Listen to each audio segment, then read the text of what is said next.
Hey everyone, welcome back to another stream. Decided to do sort of an impromptu shoot 'em up stream tonight. We're going to be playing some of the M2 ShotTriggers releases. I recently created a Japanese account for PS4, and that allowed me to buy some of these games digitally. I used to have a couple of them physically years ago, like Ketsui as well as Esprade, but I had to sell them years back, and they're kind of expensive now because they're no longer in production. But if you have a Japanese PSN account, you can actually buy them on the Japanese store, and they are much more affordable. Probably, you know, the equivalent of like $35 to $40. So I picked up Mahou Daisakusen, which is also known as Sorcer Striker. Grabbed this one last week, and it was actually the first time I'd ever played the game, so I'm still trying to, you know, get used to it. I also picked up the US version of Ketsui that was actually released overseas digitally, so it's all in English, which is nice. And then I grabbed the Japanese Esprade. And so yeah, I already have a physical Battle Garegga.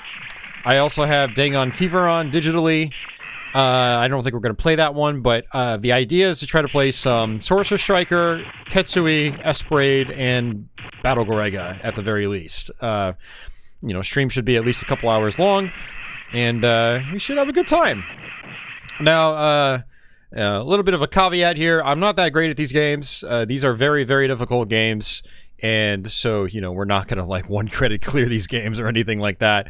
In some cases, we might not even get a few stages in. Like, Ketsui is really hard. But we're gonna play some of that. Should have a good time. So, I know you guys like the shmups. I love the shmups. It's one of my favorite genres that I actually play. It's actually probably the genre I play the most these days. And it's definitely one of the genres I played the most growing up. So... but let me take a gander at chat here. Thanks to everybody that has popped in already. But I see Freddie Voorhees out there. I see Tony Hayden, Michael, Internet Junkie, Andy Author, Mike J. And I saw Carl was out there earlier. I see Pearl Jammer. And it looks like that's everybody for now. So... yeah, super impromptu stream. Lately I've been wanting to try to schedule my streams out. But I was out all day today. I went to the next town over, grabbed a couple beers with a friend, and then we drove over to the Round 1 arcade in Woodbridge and played our rhythm games, which we try to do at once every couple of weeks. And then we played some other games there too, some driving games like Cruising Blast, and we played the latest Asphalt game. Pretty cool games. Also played a light gun shooter by Sega. I forgot what it was called, but it was actually pretty good too. So Yeah, so that's why I did not schedule this out. I wasn't sure when I was going to be back, or even if I was in the mood to stream. But I've been wanting to do this ShotTriggers variety stream for a little while now, so I figured I'd go ahead and knock it out, regardless of viewership. So we are actually playing these on a PlayStation 5. So there's my home button right there for PlayStation 5. But these PS4 games are completely backwards compatible. And so we're actually using a Hori RAP4 arcade stick. Eventually, maybe later this year, I think I'm probably going to get rid of this stick. I'm going to get the one that's made specifically for PS5. So it looks like it's a new Hori design, and it'll work on PS4 and PS5. So apparently PS4 accessories don't work on PS5 games, which is kind of disappointing. So if there are ever any shmups that come out that are specifically PS5 and not PS4 with backwards compatibility, then I'll need a stick that works specifically for the PS5 side. So, but yeah, we will see. All right. Andy says Ketsui is the hardest bullet hell of all time in his opinion. He says, but in all fairness, he has not played Pink Sweets. I mean, that's a tough one. I don't know, man. Ketsui is pretty damn hard, but I don't know. A lot of these shooters, the bullet hells in particular, have second loops that get absurdly difficult. And so, you know, if you really want to judge a game and say, you know, it's the hardest of all time, I think you really have to analyze all the ones with second loops. And I don't remember if Ketsui is one of them. I feel like it probably does have one. But I hear the one credit clear actually isn't that bad if you're focusing on just survival. That's going to be one of my goals eventually, is to try to 1cc Ketsui, you know, the first loop at the very least. So, but we'll see. This week I was focusing on Gradius 2 Arcade. I had just like fired it up just to record a gameplay video for one of my side channels, and I got to the last level on my first try, and I was like, oh, let me see if I can actually 1cc this. And so I did some practice over the course of 2 days and didn't succeed and got really frustrated, but I was making progress. I feel like I can do it. And hopefully some other games eventually I'll be able to do that with too. Hunter says, neat, it's bullet hell, my favorite kind of hell. And hey Mark, how's it going? Welcome back. Welcome back everybody. Pearl Jammer says there's a round 1 arcade in his area. He went there and played a 2-player Pac-Man game with your then girlfriend. Kick this game's ass. I believe in you. Yeah, it's probably not going to happen. Hopefully we'll get at least a few levels in, but like I said, I just played this one for the first time last week, so, you know, and I put several credits on it. I've probably put like 10 or 15 plus credits on it already, so, you know, I'm playing a decent bit. But some of these bosses, like this guy right here, is just the level 2 boss, and he's actually quite challenging, so we'll see what happens. But let's go ahead and insert our credits. We're just going to play the default arcade mode. If you hit your touchpad, you can actually bring up your options and whatnot. I don't think this one actually has like a remix soundtrack or anything. So that's kind of a bummer. Let's see, BGM set. Oh no, it does. Okay, so orchestral arrange, PC version. Never played the PC version. We're just going to rock the basic arcade soundtrack here. So alright, so arcade, and just hit X to go back. You have other option settings. You have these things like I talked about in our Tiger Heli stream. You have things called gadgets, and let's see. Okay, so yeah, my controls are all set up. I've actually got the screen size I think as big as we can go. There's all sorts of other options. Unfortunately, it's all in a language I do not read. But you got gadgets. Basically, it gives you lots of information about the game, such as like the on-the-fly, adjustable, not adjustable, but like the constantly adjusting difficulty, which is called rank. You've got little bits of information on the left that basically tell you Sorry, I'm just getting distracted here. Things on the left that tell you, like, you know, where your power-up status is, and all sorts of other things. It's pretty cool stuff. So it's a good way to actually learn these games, because there's a little bit of nuance to some of these games, and that nuance is kind of like, you won't really realize it without like a heads-up display telling you. And that's what the gadget system is for. It's really cool. So it helps you learn like the finer details of these shooters. So, all right, this game is actually, this came out in 1993. I've never played I never have actually seen a real cabinet for this one. I don't, yeah, I probably didn't do all that well, at least in North America back in the day. Didn't really even hear of it until like later on in the 90s when, I can't remember, did this get a Saturn port? I'm pretty sure Kingdom Grand Prix got a Saturn version, but I don't think this one... No, this one didn't get a Saturn version. This actually got an FM Townsend X68000 computer version. No Saturn version, though, which is kind of a bummer. Kingdom Grand Prix, though, yeah, did come out on Saturn. Kingdom Grand Prix was the sequel. And then there was a follow-up to that called Mahou, which that actually, unfortunately, never got a console conversion, as far as I'm aware. Let me actually look that up real quick. Let's see. Yeah, Mahou was just arcade, and that was 2000. I've heard that one's actually pretty good. And that was on the CPS2 hardware, too. I love that hardware. CPS2 just had some great, great games, along with CPS1. Okay, so with that, let's go ahead and just hit start. So you have 4 characters to pick from, and actually what's really cool about the gadget system is if you look on, well, throughout the whole, you know, screen, it actually tracks how far you've gotten with each character. So you can see Chitta here is the character I've gotten the farthest with, and the reason for that is she has this flamethrower. It's the homing attack.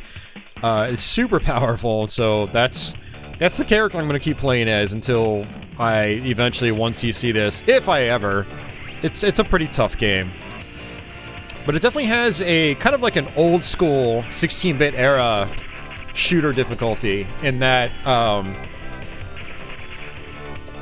you know, it seems more memorization based than like, you know, fine-tuned dodging, less bullet hell like situations, and it's more about just positioning and knowing how to quick kill the enemies, stuff like that. You've got these P bags, they drop these coins, and the coins will upgrade your main shot.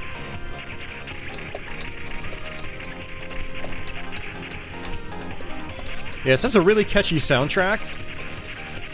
And for a 1993 shooter in particular, there's a lot of really nice animation and whatnot. Try to get rid of those turrets first. 3 more turrets are going to pop up.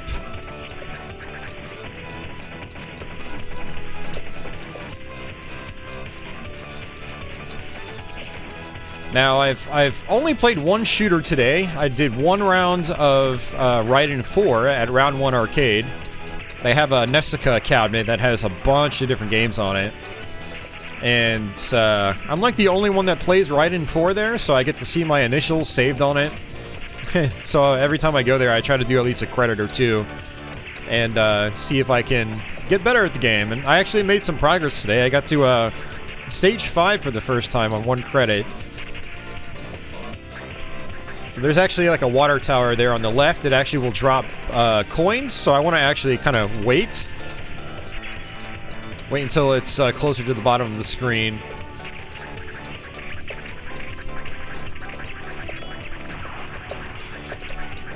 So you can see I'm just letting the homing flames just kind of like do the work for me. And I'm trying to play it safe. I really don't like any of the other attacks, and I found that a lot of the attacks in this game, like the you know, my firepower attacks, are a little awkward for like every character. They feel awkward. It's just weird.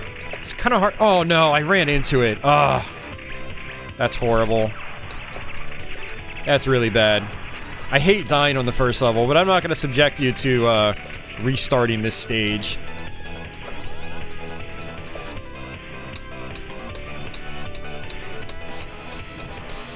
And I want to say I probably lost my bombs, too. Whatever bombs I had, I probably lost when I died. Now, one thing that's actually interesting about the bombs is while all the characters' firepower is different, all the bombs are the same for every character. And you drop a bomb almost like classic Raiden, where it actually has to drop on the playfield. And so you're actually vulnerable as it's dropping. So you have to kind of anticipate when you need to use a bomb.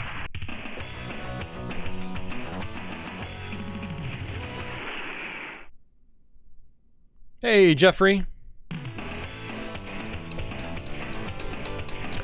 Yeah, well, Jeffrey, it's not really... I wouldn't call it a Raiden 4 arcade cabinet. So Nessica is a platform that operators can load onto their arcade machines. And it allows you to store multiple games on it. And this one has like 25 or 30 games on it. From fighting games to shoot-em-ups.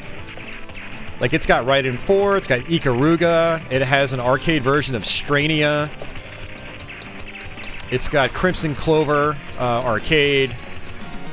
Raiden 3, Raiden 4. And unfortunately it uses an LCD display, so it doesn't look as good as, like, it, you know, probably could. I found that the LCD displays that they use in these arcade cabinets aren't, like, of the best quality, unfortunately. But it's still great being able to go into that place.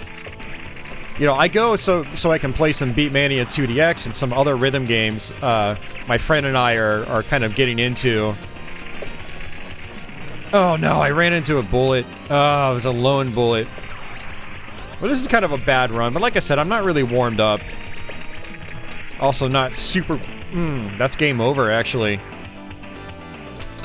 That's actually really, really bad. Not even getting past stage 2. Or not even getting to the stage 2 boss.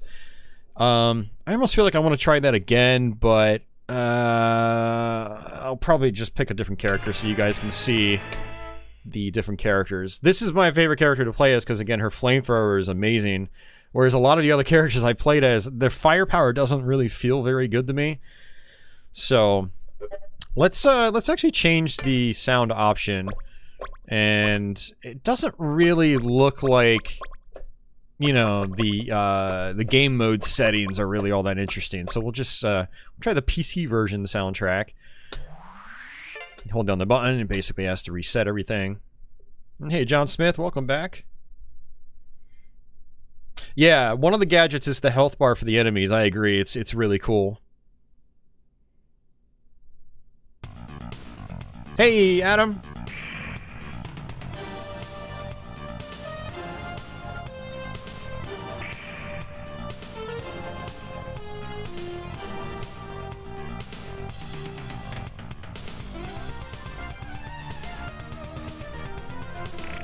Yeah, one thing I love about this game is that, like, it's really detailed for 1993.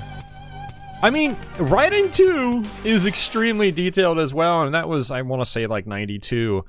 But this has a lot of personality. Like, when you just start the game, and, you know, there's, like, these really fun little, you know, bits of animation as the character walks up to their ship. Look, that guy, like, busts his sword out, does some moves. The girl I was just playing as, she, like, trips over herself and stands back up. It's cool. I love that kind of attention to detail.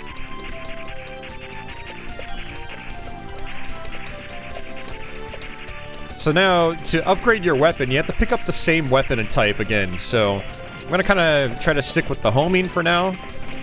Although, actually, for this guy, I think F is probably better. Think of it as, like, forward. A forward attack. So we're gonna actually roll with this.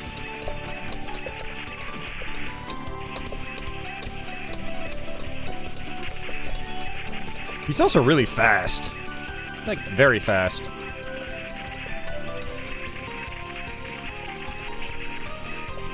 Alright, got a bomb.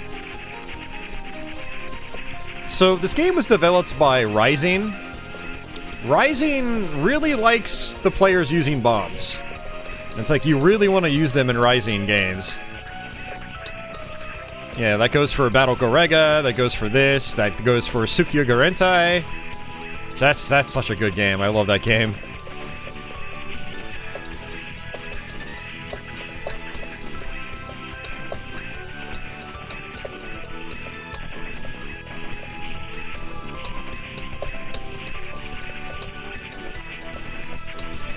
I really wish that turret would die.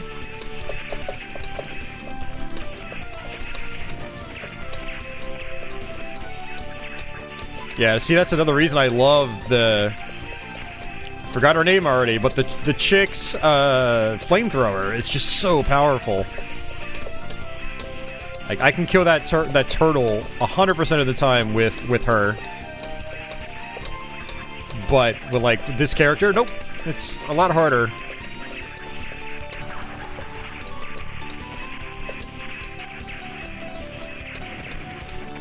But technically my weapon's actually leveled up much higher now, look at that. So that's kind of nice.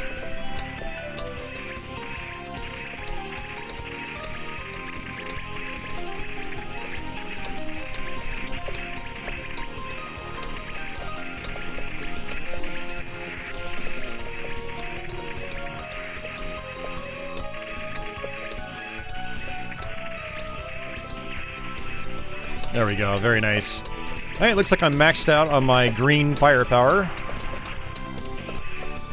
It just feels so weak, though. Let's just, it's one of my big complaints with this game, is everything feels so weak. One of the great things about shooters is feeling like you're powered up. Like, you feel that firepower that you've earned. But this game, I don't get that feeling at all.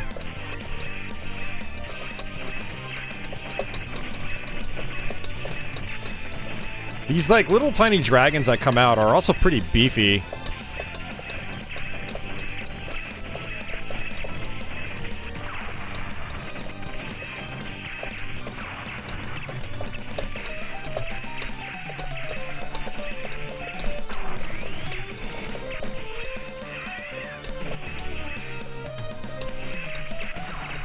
Alright, there we go. Good stuff.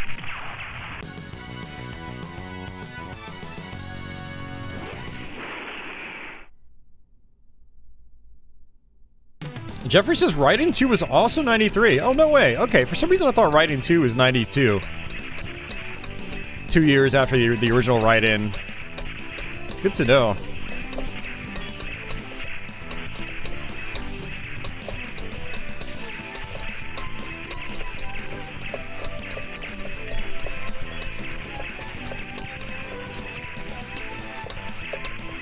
Yeah, and I'm just gonna stick with this weapon. I mean, there is a spread shot there, but the spread shot does feel a little weak.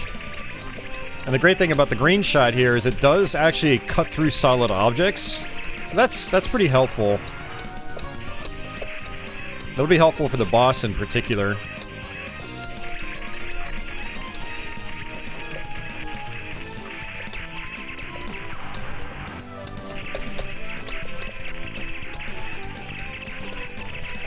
Alright, let's try not to get killed by a lone bullet again this time.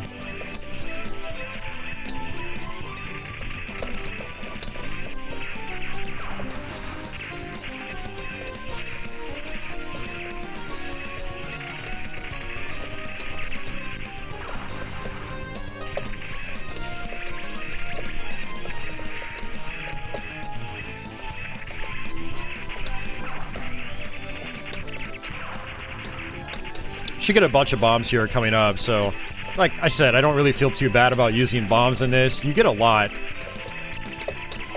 Now, I'm not sure how much it penalizes you at the end of a level. I don't know if there's like a particular kind of bonus countdown. I'm still kind of getting used to this game. Let's see, 4 bombs.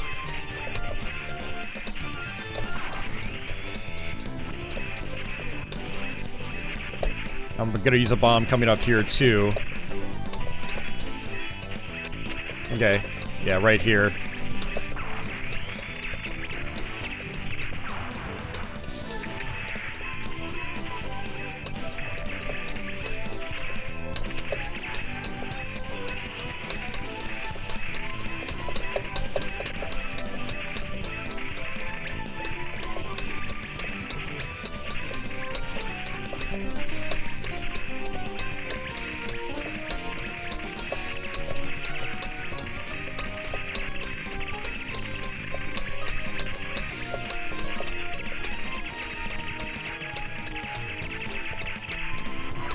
Whew, alright. Now if you pick up your same weapon type, but you're already maxed out, you'll get some decent points for it.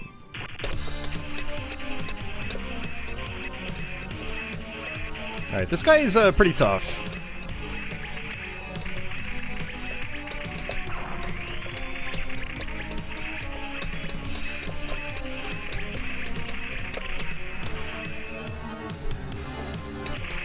This is where my green lasers are actually pretty handy.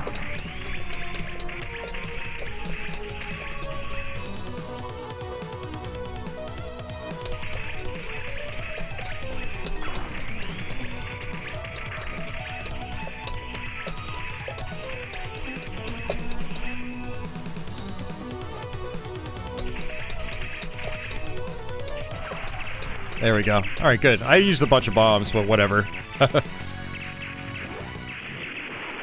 Hey, BB, you just picked up Garegga and Ketsui a month ago. Awesome games. Yeah, they are. Congrats on the pickups.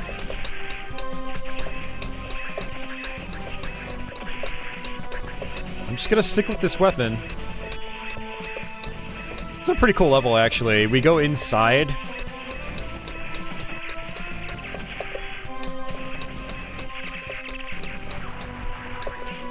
And you can actually rub up against walls in this one. Just don't get crushed by them. There's this little tripwire. Oh, that actually kills the enemies? That's pretty cool. I never noticed that before. You definitely want to stay farther to the bottom of the screen on this level because of those big green guys that just come down. I've actually died to them multiple times because I got too cocky and went too high up on the screen. That's so... I never noticed before that the wall closing in actually kills them. That's really cool.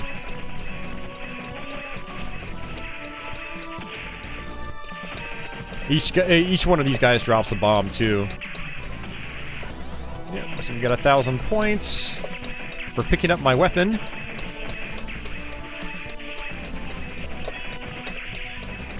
It's not amazing points, but every little bit counts. We're gonna have a mini-boss here. You kind of want a quick kill, if possible.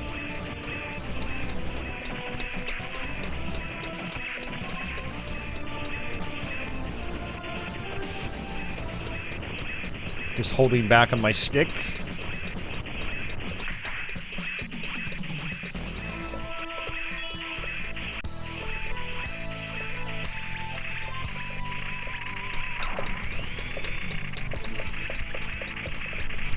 Oh, I forgot it just comes right back immediately. And this blue laser has a weird twist to it.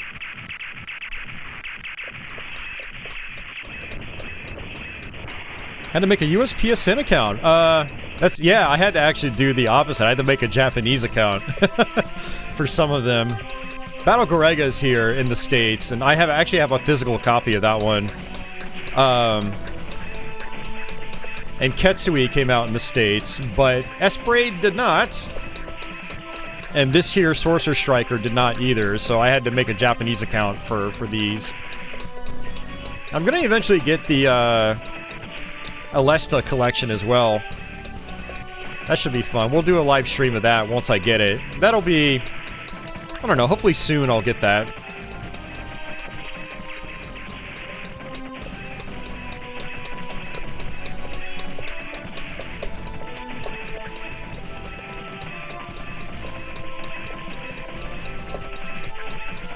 Oh, I wasn't paying attention. I was too focused on one of the side enemies and missed my firepower upgrade, which is a bummer.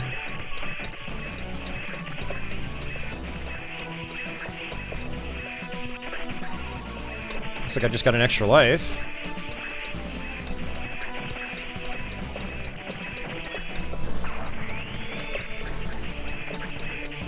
Zero bombs! I've used all of them, which is probably a bad idea. The homing projectiles for this guy are pretty interesting. They're very numerous. However, they're not very powerful, so...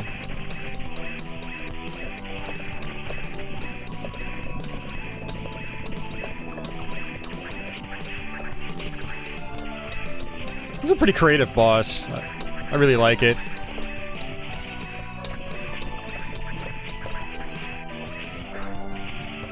Missed my upgrade. Oh, again. I've got no firepower. Okay, there we go.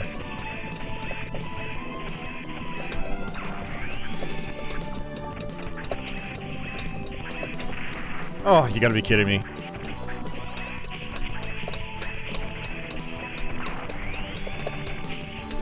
I just can't do anything. Yeah, if I had the other... If I was using the witch, then I would be able to quick kill this guy. Or not necessarily quick kill him, but kill him a lot faster. And that's it. I don't really care about my initials on this one, because it doesn't save them! Oh, man.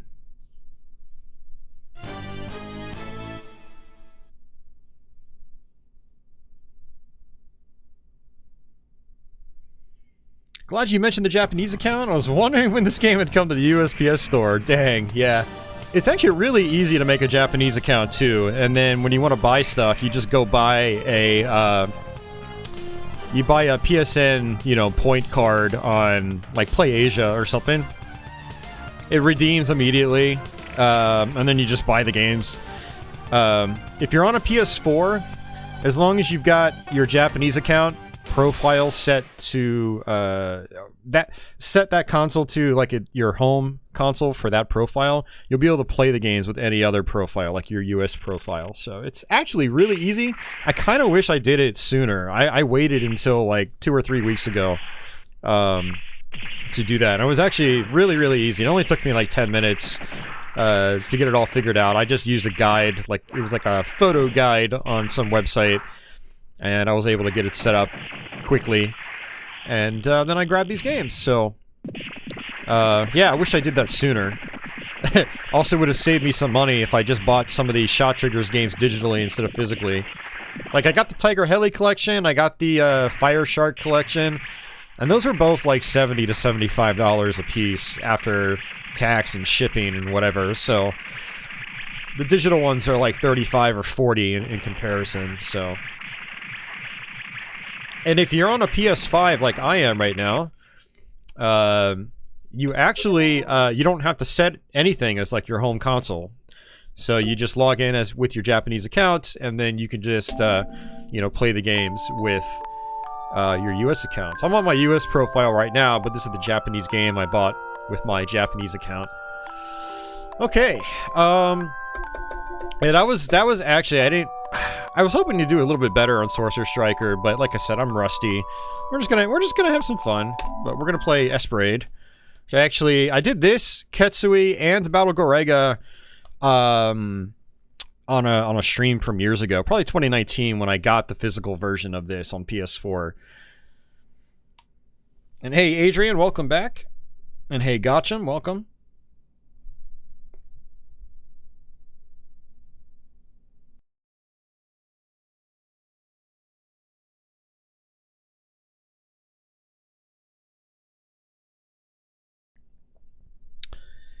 Yeah, and there are some Japanese exclusive PS Classic titles that you can get on, yeah, the Japanese PSN shop. It's nice. So,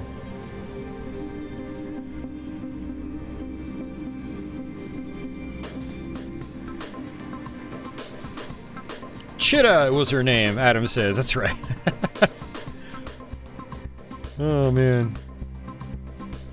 But yeah, Sorcer Striker's definitely tough, like Hunter said, but with practice it looks doable, and I totally agree. I've made pretty good progress on the game. I was definitely overly reliant on bombs on that run though, so like, that kind of put me in a bind at points.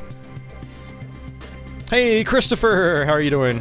You put over 100 hours into Esprade, and I still have not got the 1cc. It's a hard game, man. I got to the final boss on 1 credit last week, but I'm pretty sure if you do that, I think there's a true final boss. Don't quote me on that. I'm trying to figure it out just on my own. I haven't watched a video or anything. Who's listening to the stream in the background, says Andy. Very cool, Andy. Welcome back.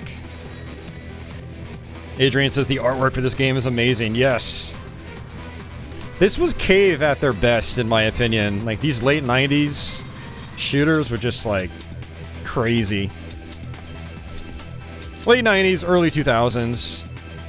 You know, Esprade, you know, Ketsui, Dodonpachi Daiojo, Escaluda, then Mushihima-sama. Just beautiful looking games. I always like jamming out to the title screen because they got remixes of a lot of the stage themes, which is really cool.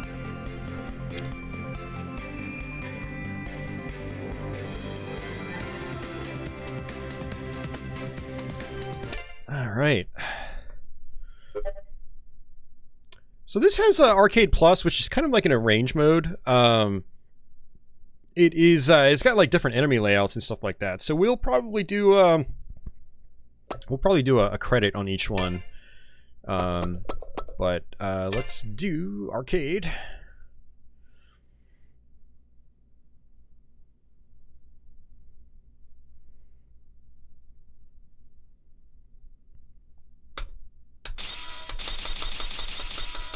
Yeah, I played it enough to have 8 credits unlocked. When you first play this, you only get, I think, 2 credits.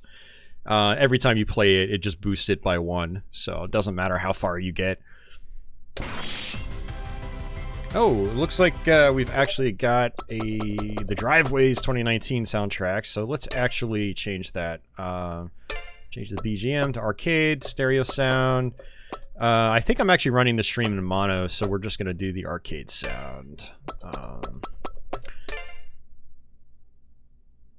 Alrighty.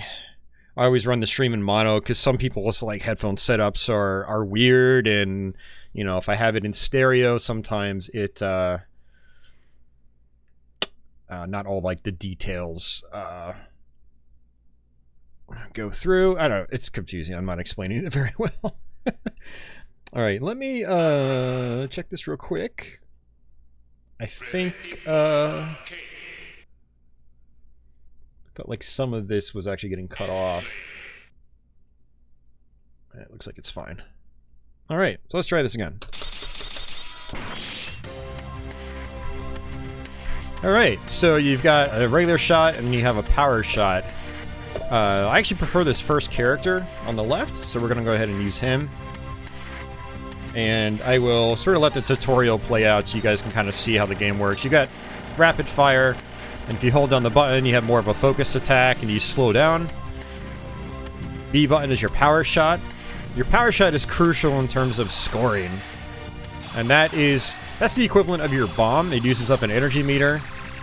But what's interesting is you can hold it for a more powerful blast, but you can also like absorb bullets with it and make point icons appear. Let's see how we do. I have been getting very frustrated with this game because, like Christopher said,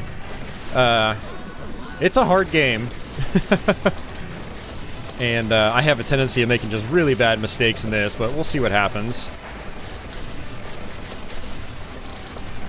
Picking up these green P icons gives you power-ups. So you want to get upgraded. And then, once you're upgraded, the power-ups will no longer be upgrades, it will be point icons.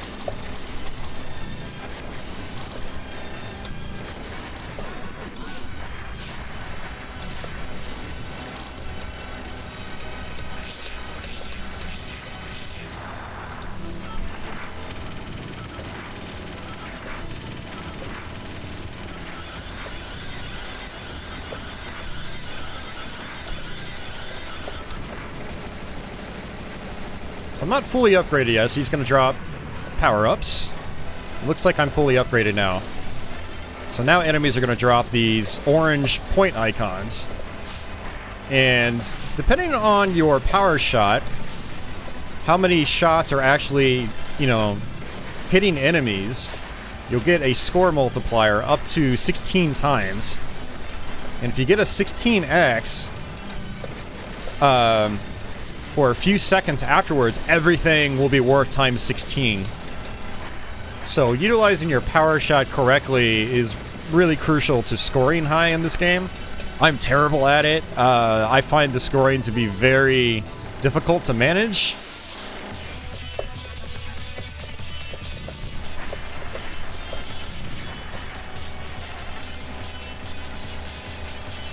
And then the multiplier that you get will also, you know, multiply the little point icons you're picking up.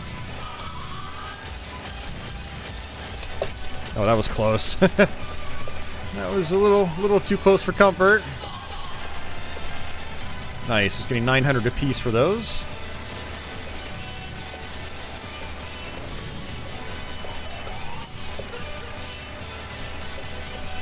Now it looks like I'm going to the shopping mall on stage 3. That's one of the gadgets on the right. And I prefer shopping mall on stage 2. And I don't know how that... I don't know how that's triggered or how it alters. It must be just based on your performance, like score or rank or something.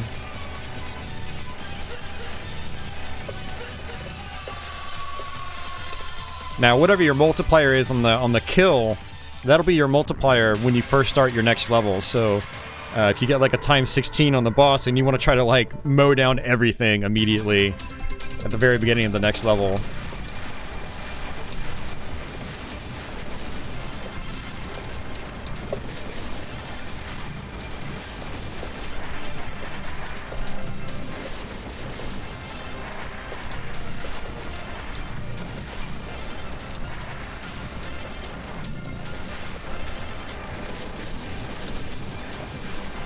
There's a times 16. Now you just want to kill everything, because for a few seconds, everything will be times 16.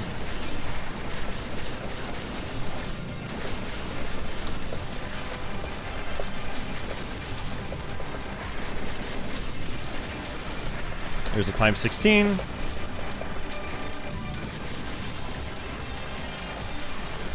Now, if you've used any of your shield meter, when your icons are blinking on the top left like they are right now, they'll start counting down, and all item drops will be energy refills. So you really want to use your shield in this game.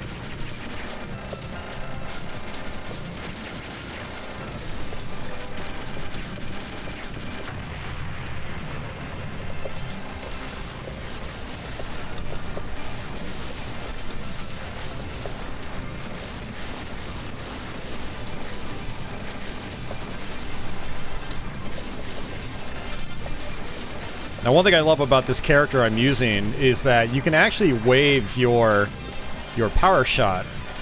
So I can be off to the side and still attack some of these enemies with it.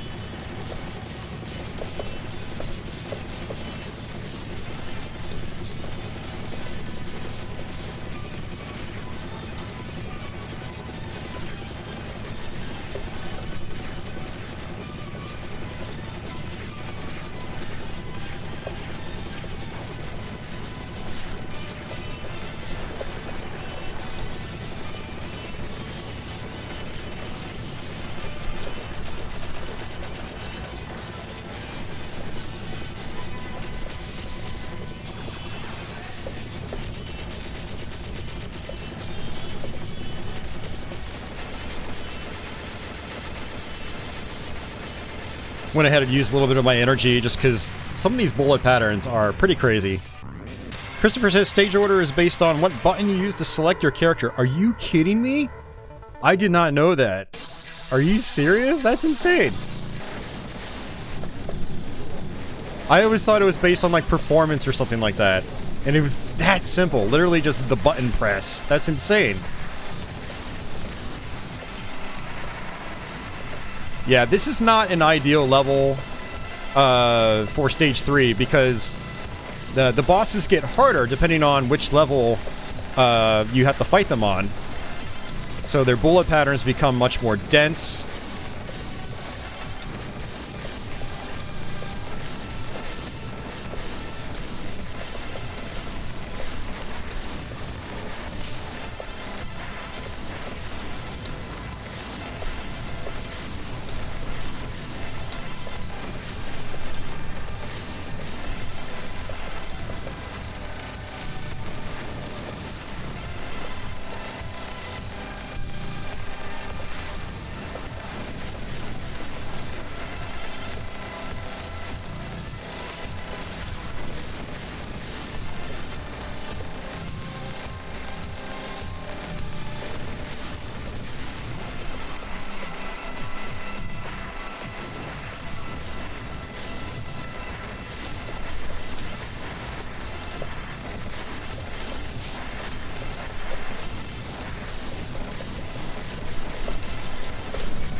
Yeah, and also the level itself is more intense if you have to play it third. The Bay Area is not that much different on if it's level 3. I find that boss fight to be not that bad, but this boss, oh, it's not fun.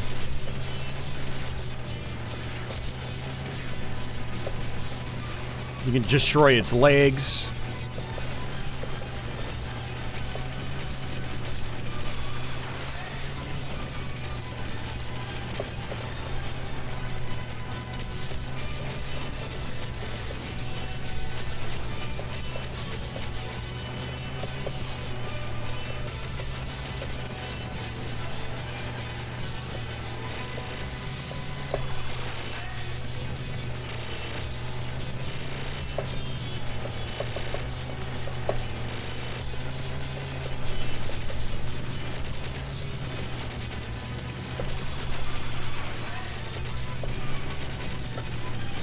Oh, okay, that was close.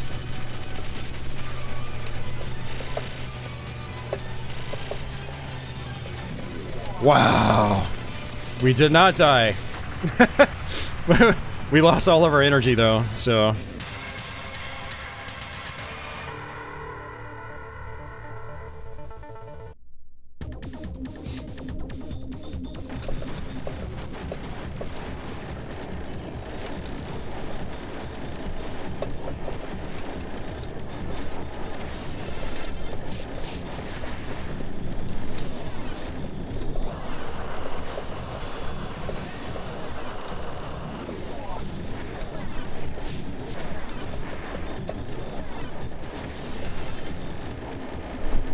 Yeah, so I got some energy back, which is great. We're, you know, when it comes to clearing this game, you definitely want to use it. Oh, I can't believe I died to that.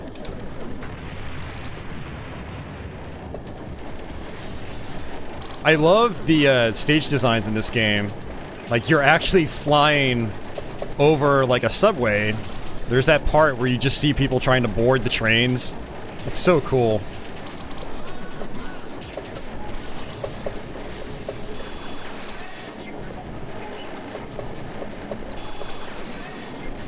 Oy.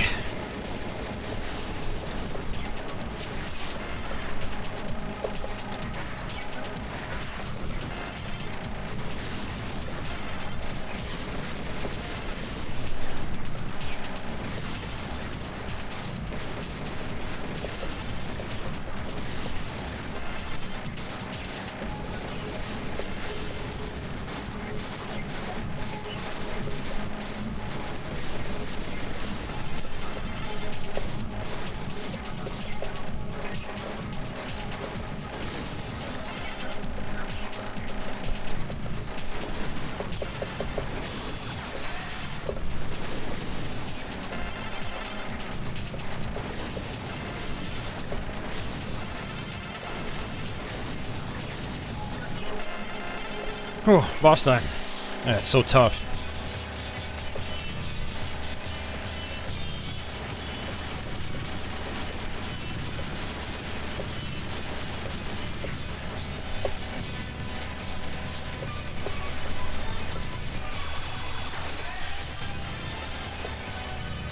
Now, one of the unfortunate parts is when you die, you lose all your firepower. Not all your... Well, is it all? You lose a lot of your firepower. And that can actually significantly harm you on a boss fight, because you're not doing nearly as much damage. Oh, there we go. Now you can use your shield to try to absorb bullets, which will then allow you to collect power-ups faster. You can get back up to power, but you're kind of wasting your shield as a result. And as you see, the shield is very, very important.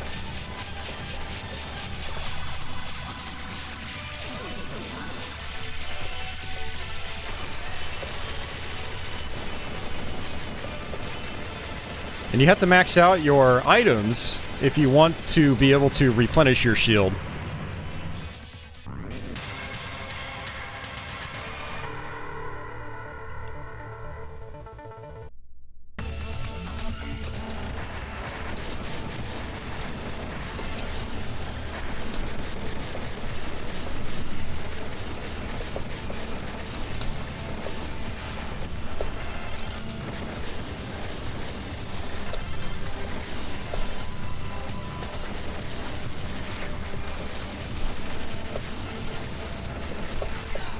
Oh, I pressed the button, but it didn't work.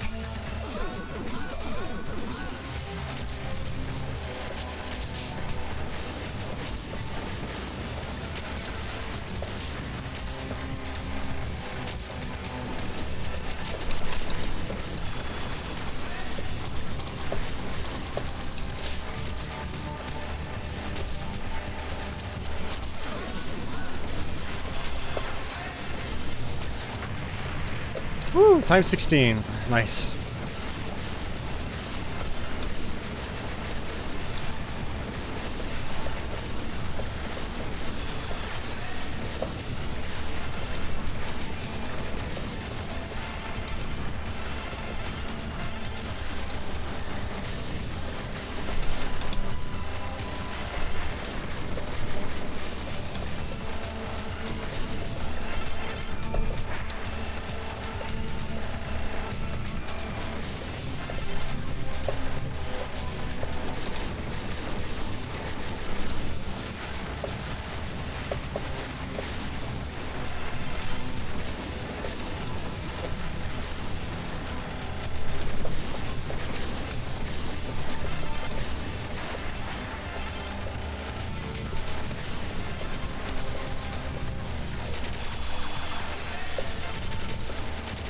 Oh my god.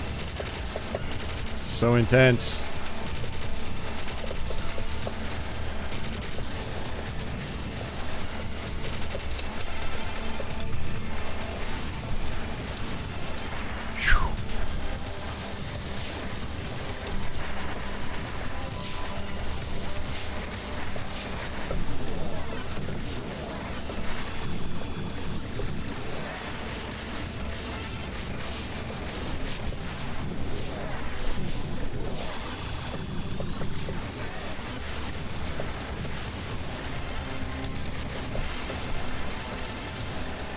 Oh man.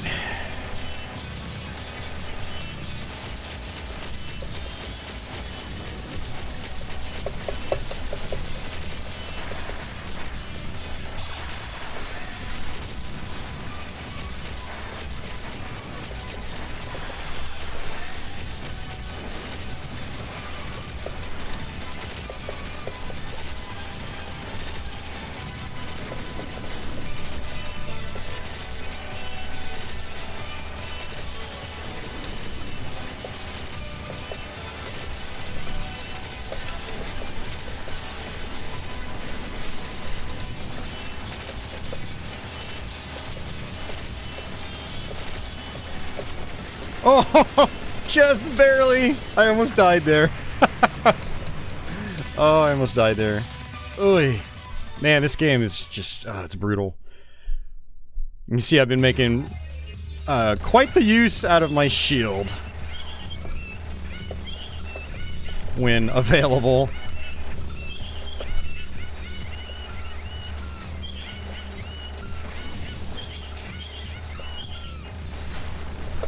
Instigate that slowdown.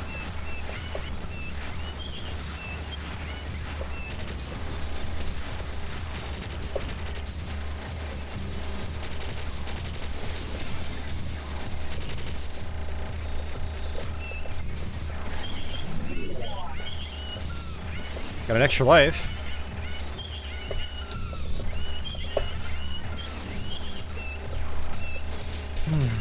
Well, this is a problem. Oh yeah, that's a problem.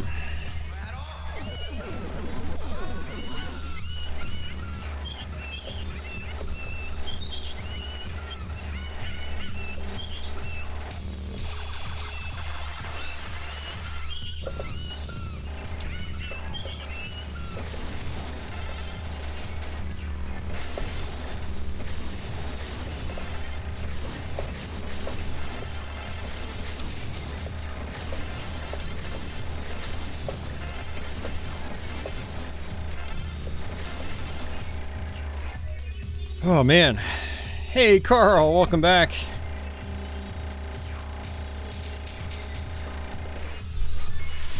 It's not in English, Andy. It's the same thing as the digital. And I think it's only available digitally, physically on Switch right now. I think the other versions are sold out. So, yeah.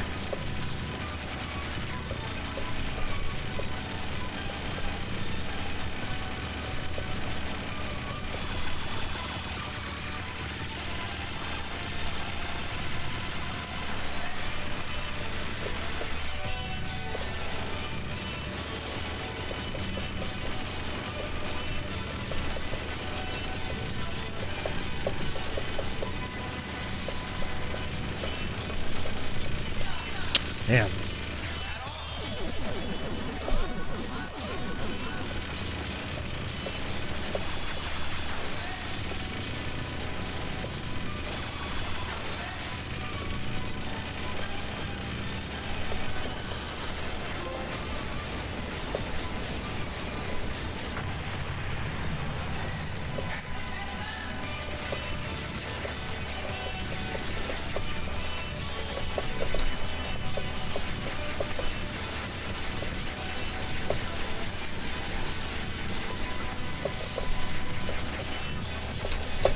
Oh, and that's it.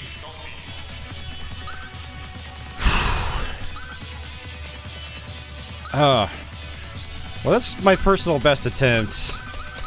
That's the farthest I've gotten on 1 credit so far. I'd gotten to her before, but I had not gotten to the second phase, so... that's a bummer. But, I mean, I died a bunch of times early on. Like, I think there was a point where I had 5 or 6 lives. Or at least that's how many lives I got over the course of the game. So... yeah, I agree, Christopher. That is a nice function. I definitely want to beat this game without, like, the assist. But, yeah, it's, you know, there's definitely some useful features like that, which is really cool. Oh, man.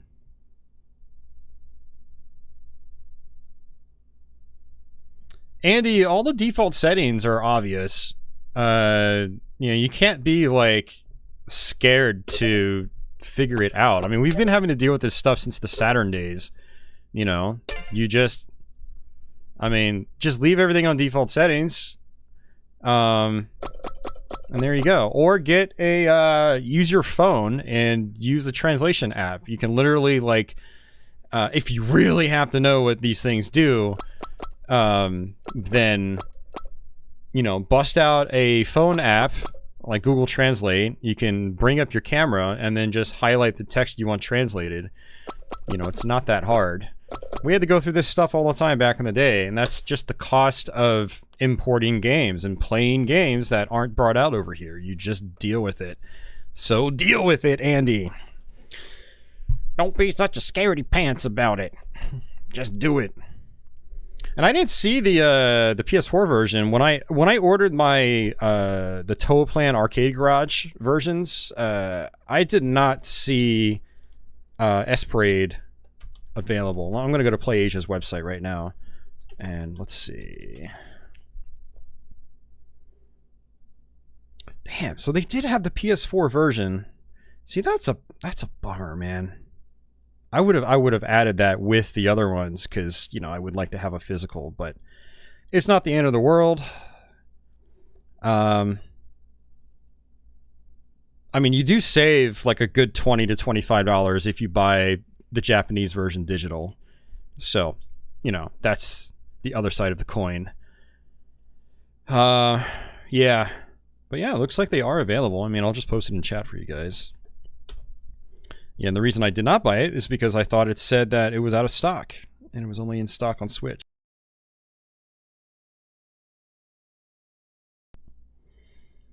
But, alright, how long have we been streaming? We've been streaming for about an hour now. I'm trying to think if I should do another run of Esprade. But we're only an hour in. I feel like we probably could. And if I still feel like streaming after we do Ketsui and Battle Garegga, I might even throw in like Dangon Feveron or something like that. Since that's also technically a ShotTriggers game. So. Carl says, alright, heading off to work. Nice stream as always. See you, folks. Yeah, take care, Carl. You're probably gone already. I have my the normal stream delay on, so it'll take a little bit longer to see the chat and respond to it. So I apologize for that. Now, the reason I do that for some of these shooters is that these games are really, really busy, and they have a tendency of wrecking the stream encoder. So by doing a slower option where it takes longer for you know, my response to get to you guys, you know, it's like 45 or 60 seconds versus like 5 or 10 when I have it on low latency mode. It helps with the encoder, and so, you know, the visuals end up looking better on the stream archive and whatnot. So, yeah, you go to R1. I mean, the screen settings are just, you know, it's nothing too crazy. Yeah, it's in Japanese, but I mean, really all you're gonna need is this one right here. You know, and it just shows you what it does. So whether it's in Japanese or not, I mean, you should be able to figure this stuff out. You've also got Tate mode, which, you know, with LCD displays, I don't really mess around with Tate at all anymore. I used to, just because it was, you know, kind of fun, but it's not really necessary. I mean, these screens are much, like, they're big enough. You don't really need to play in Tate mode with an LCD, a big LCD in particular.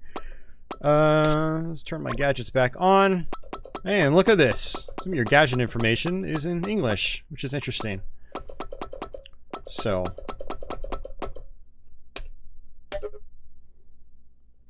Alright, let's go here. Whoops. Pressed the wrong thing. We will do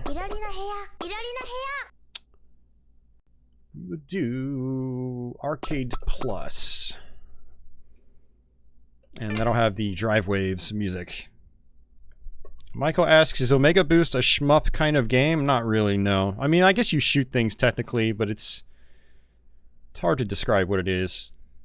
I would just watch videos. And, yeah. Yeah, so some of the sound effects are a little bit better here. And like I said, I believe this is basically like a, like an arrange mode. Enemy layouts are a little bit different.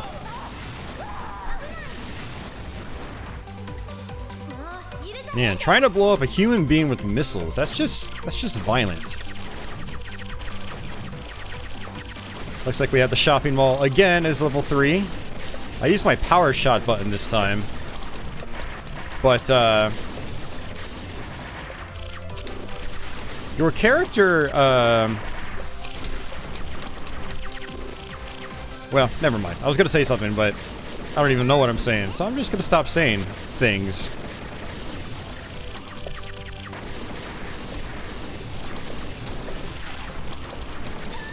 Oh, you gotta be freaking kidding me. Okay, we can't do that. We can't do that. Restart. Let's try that again.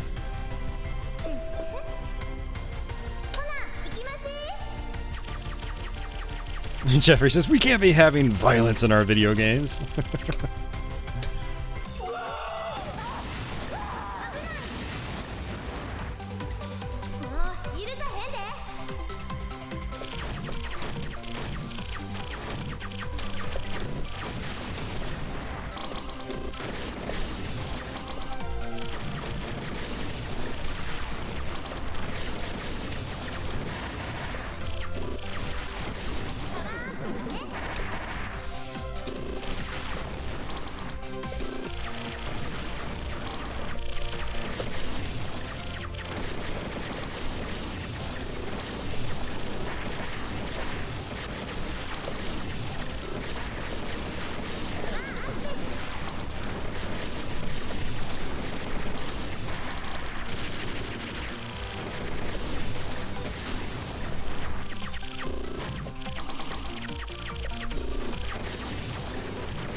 Alright, maxed out.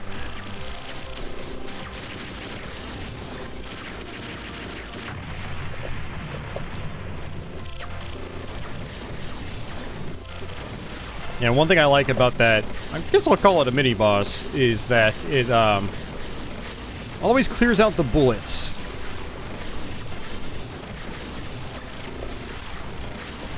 That's really interesting. There's only one of those guys now. Although, then again, we're on the other mode. So, like I said, I believe you know, some of the levels have been rearranged a little bit anyway. So it's hard for me to tell like what's normal and what's not.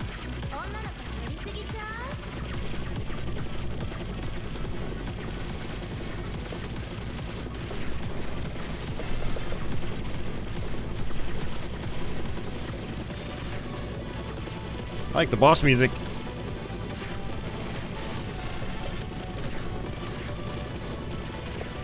So I basically try to go for this guy's extra parts.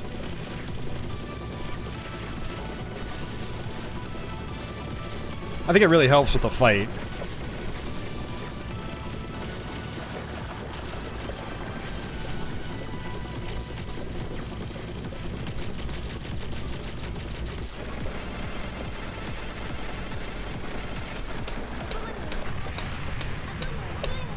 Michael says, one shmup that I've never played before, but heard is a good game is Steel Empire. Yeah, Steel Empire is pretty solid. It's a fun game. It's not that hard either compared to a lot of other shooters, so it's like it's a good beginner shmup too. It has a unique theme. Not many steampunk shoot 'em up themes like that.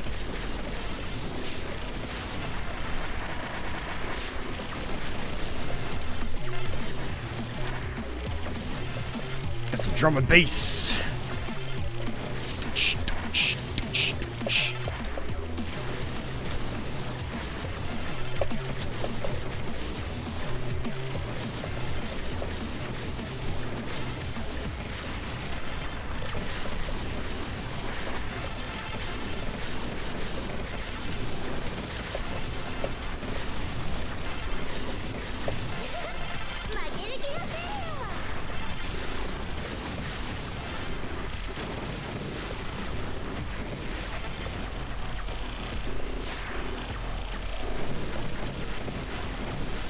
Oh, God, that was real close.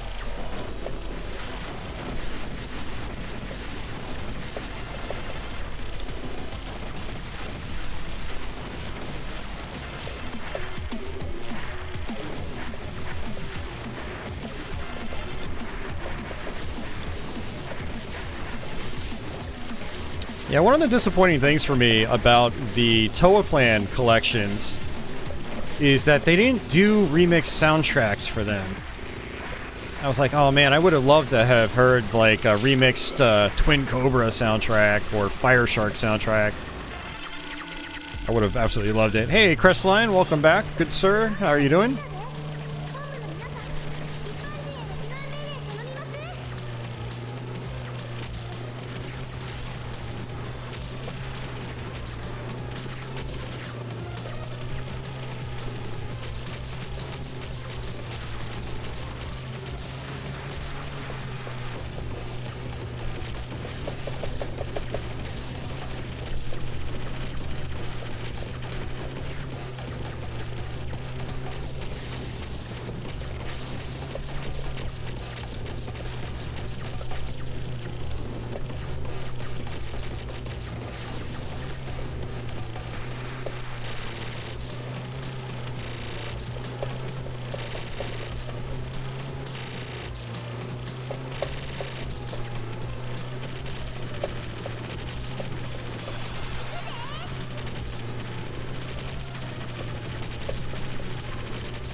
Woo!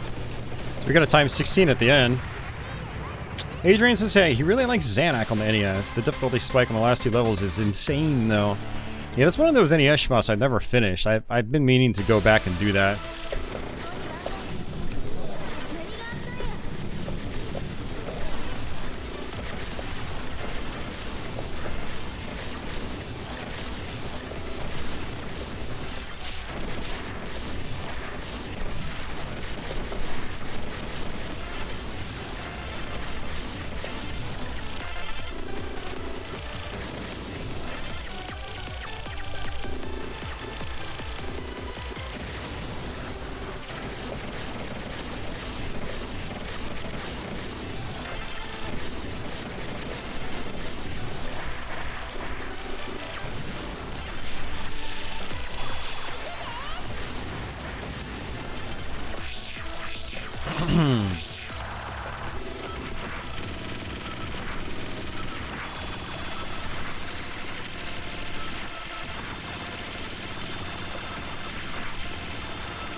Wow, I didn't expect my energy to, or my icons to dissipate that fast.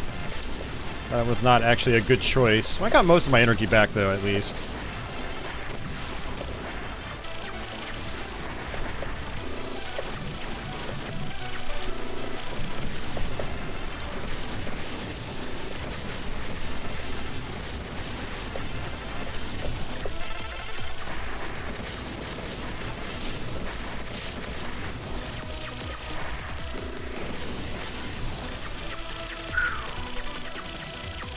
Chris says, I think school's the hardest level to play third.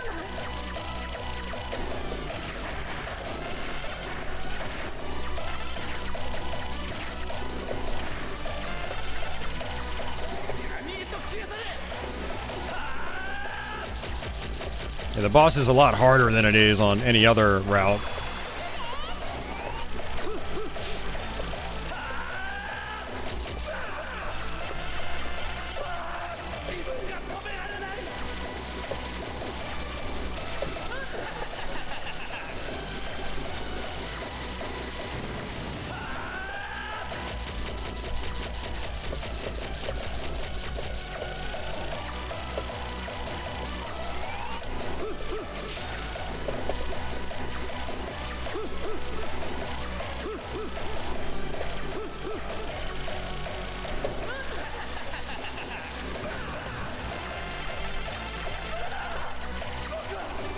Yeah, he's got an insane amount of health.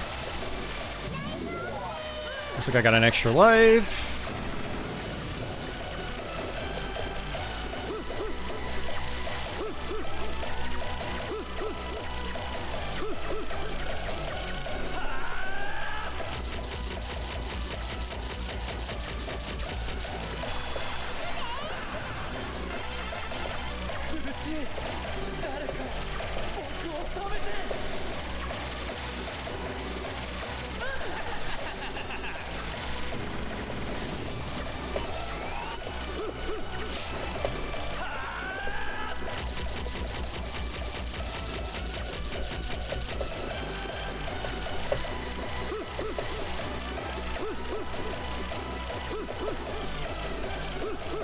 Whoa, that was close. Whew, man. Talk about an endurance battle. It's insane.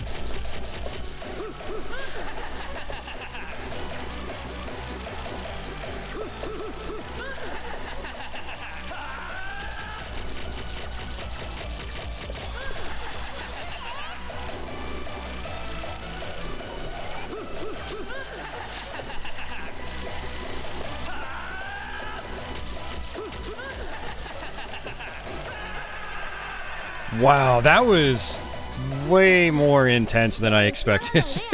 That went on for way too long. He had what, like 5 health bars?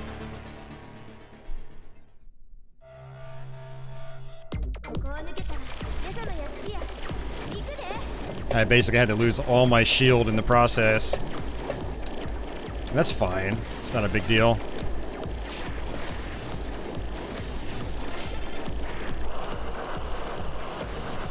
And I'm dead! Super dead.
Oh, I did not mean to do that.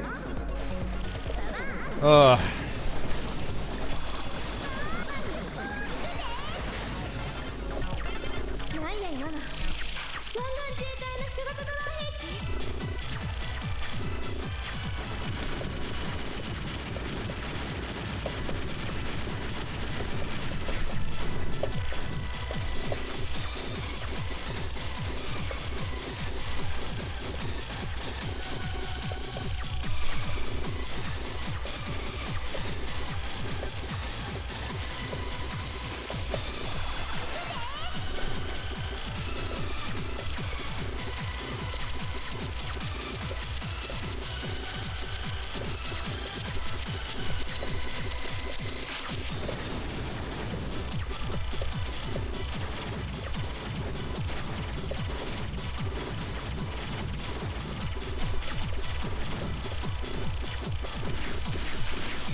Oh, so close.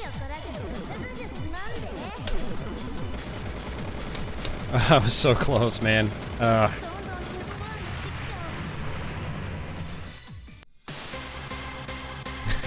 Jeffrey says, I think this guy is made of bullets and life bars.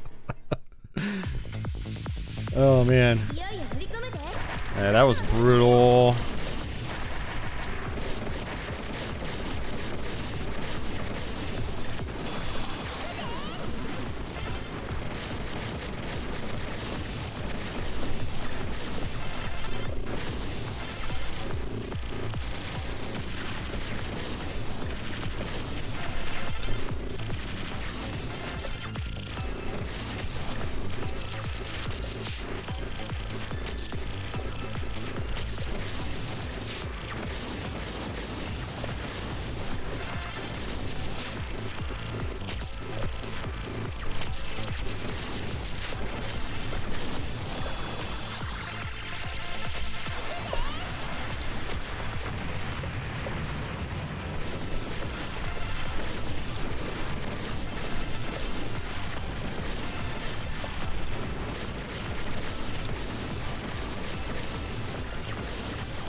Oh, I pressed my shield button like a split second too late. Oof, man. But that was an experience. I mean, doing the school boss and having him take like what felt like 5 minutes was pretty crazy. So, all right, well that was fun. We will switch over to Ketsui. Ketsui is one I am just absolutely terrible at. You know, I've played it quite a bit, actually. You know, I picked it up on PS3 several years ago, then I got the PS4 version. I actually still hold on to the PS3 one because it's got, has an arrange mode that's not in the other versions of the game, which is pretty cool, so. But, yeah, we will do that. Now, unfortunately, as of doing this stream, Sony has not released the update yet for PS5 that allows like grouping, like categorization of your games. So like on my PS4 I had a shmups category, shmups folder, so all my shmups were in there. So it was easier to, you know, track down my games. So, but Ketsui should be here. Ketsui Deathtiny is what it's called. And this was actually released on the North American shop. And we are playing the American one. That means it's in English. Michael says, I can't remember which video made me want to subscribe to my channel, but he likes the streams. Very nice. Thank you, Michael. I'm glad you enjoy them. And I'm glad anybody out there enjoys them. Thank you. I will quite likely stream again tomorrow because I don't really have anything going on tomorrow, so I might start like an early day stream. Maybe we will do something like an NES variety stream. Maybe make it a long one. Looks like this is the first time I've actually played Ketsui on my PS5, so we're gonna have to set controls and stuff like that. It says creating save data.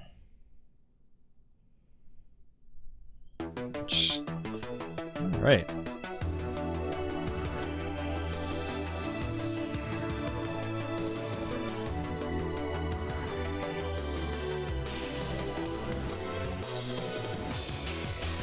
This game has a great soundtrack. I mean, that's very typical for shooters by Cave. This is by Cave.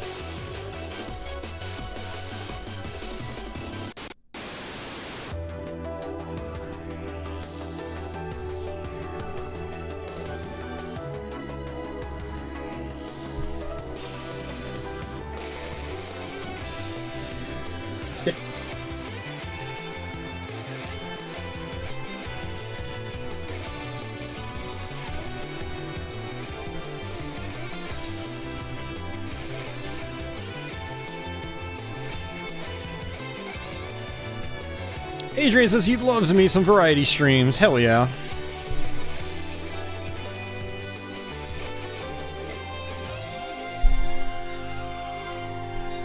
I wonder if that's full motion video or if that's in engine, because that looked really smooth. It's probably just full motion video. That just looked really smooth. Carl says the NES variety streams are dope, but I always dig the Genesis variety streams. Right on. We'll probably do some Genesis variety streams here in the near future. There's definitely some topics I want to knock out first. Let me go to my my games list actually, and or my notes list. Yeah, I wanted to do ShotTriggers, Tiger Heli. I already did that. ShotTriggers, Fire Shark, Doom 32X Resurrection, some Doom WODs, 3D Dot Game Heroes, a 3DO stream, Game Boy Advance Virtual Console games on Wii U.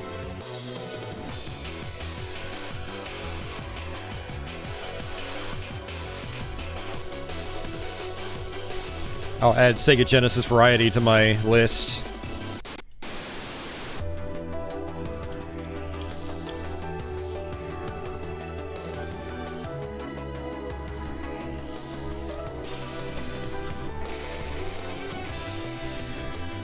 Gonna add the Alesta collection to my list as well.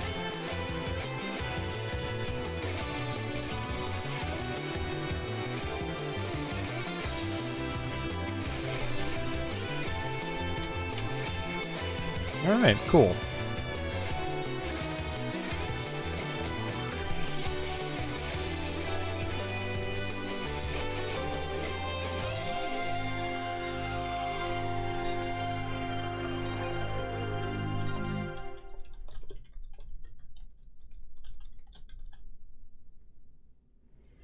I'm gonna also do some other different types of videos coming up here shortly. I think I decided decided on creating shorts, which is those like 1 minute long videos. But with like proper editing and stuff like that, so it could make for like a fun distraction. We shall see. Do I have the DLC for this? I do not actually. I did not buy that. I'm gonna try to pick it up sometime in the near future. All right. So I'm done making my notes. Let's go ahead and play this. We're gonna have to get some things set up real quick because again, this is the first time I played it on my PS5. So, yeah, Square changes soundtrack. There's a lot of options, but we're gonna go with the just the arcade soundtrack. Let's hit arcade mode. That's what we're gonna play.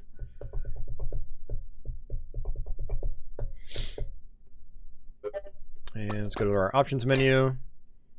And so I like to leave everything on default settings. I don't like autobomb and stuff like that. I want just basically what it would be like if you're playing on the PCB.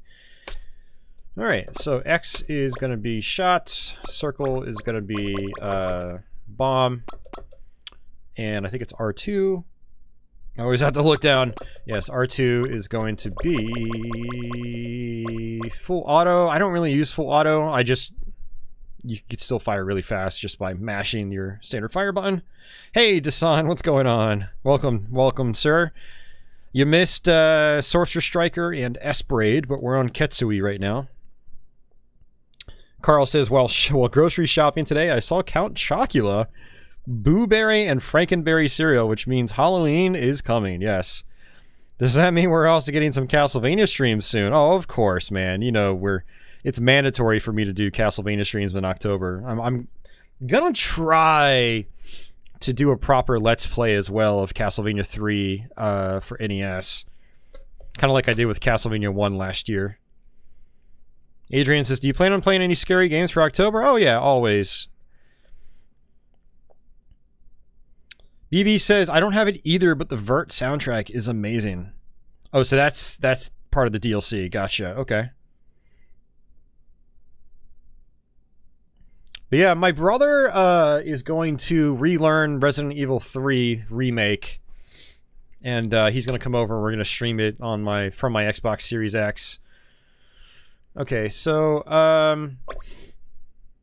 want the horizontal stretched, and then whenever you do that, it disables your gadgets, so I need to turn the gadgets back on. And then we're going to go over to sound, and we're going to boost this all the way up.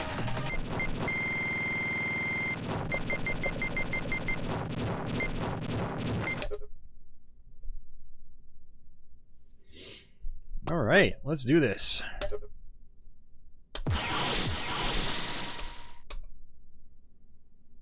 Nightmare Busters in October? Never say never, but probably not. I haven't learned that one yet.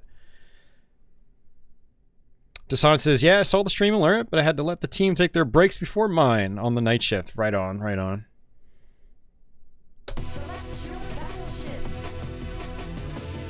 Alright, on this run, we're gonna start off, with just this default ship. This one moves a lot faster, but this one also has a spread shot. Alright, so Ketsui has a really weird gameplay system. When you attack enemies with your regular shot, they drop these boxes.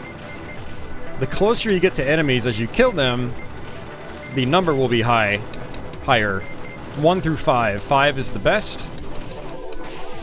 And then what you do is, once you collect number 5s,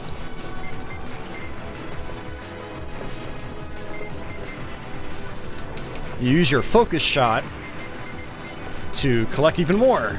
It's kind of hard to explain.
Whoa, almost got sideswiped by that lone bullet. Whew.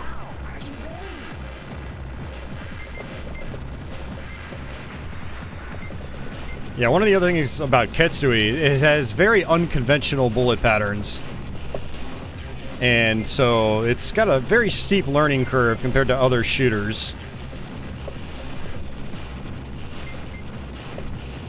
Also, when you use your focus shot, you lock on, and your sort of lasers that lock on are actually more powerful than your focus laser.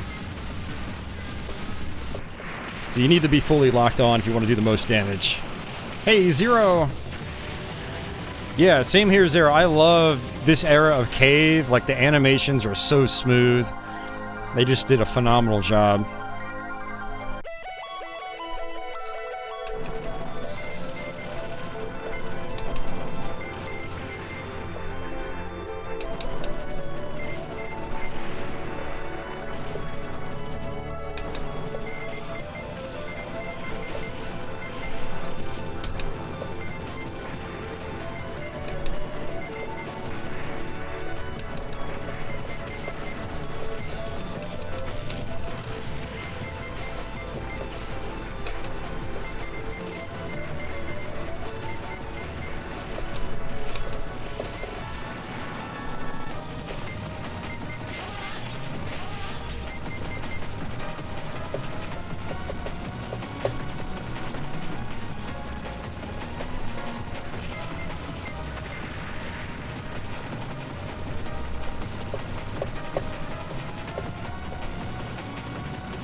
Oh, you gotta be serious. I thought I was gonna slip through that.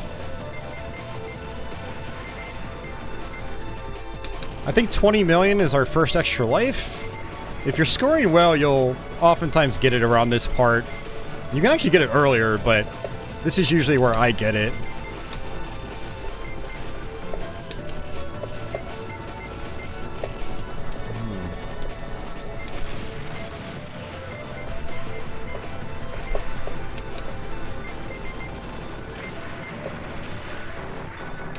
Oh, it's such an intense game. Yeah, BB, I agree with you. This game could use a little more color.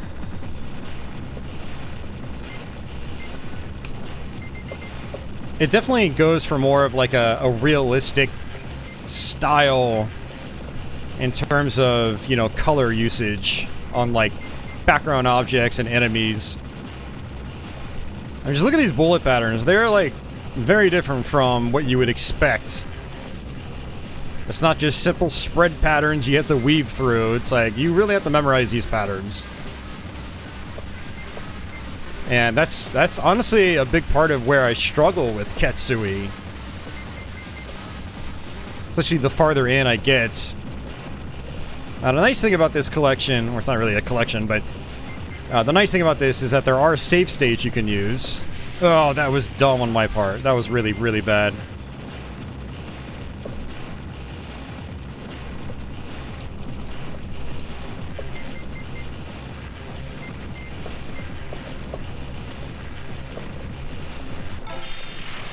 Here's my extra life. A little late.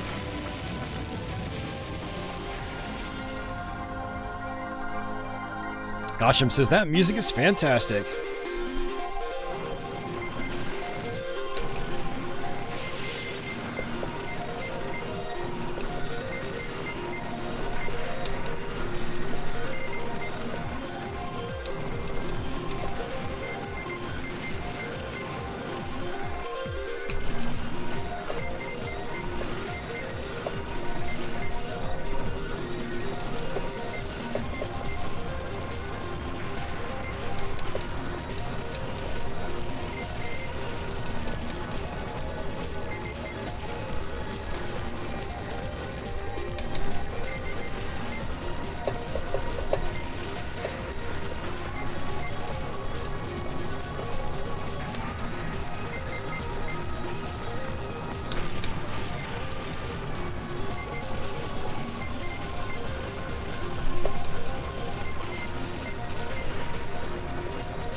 Oh, man.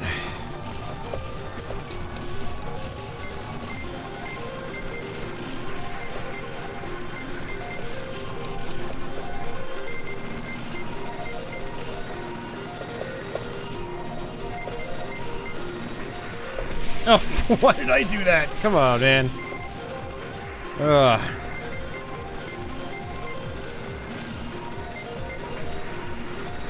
Alright, so I have one trick here. Once his health bar fills up, I was gonna say I drop a bomb, preferably directly on top of it, but I kind of messed that part up. That's okay.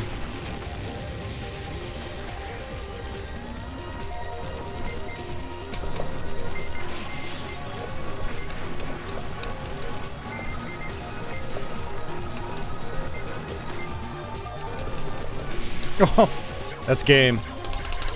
Yeah, not great, but at least we made it to level 3.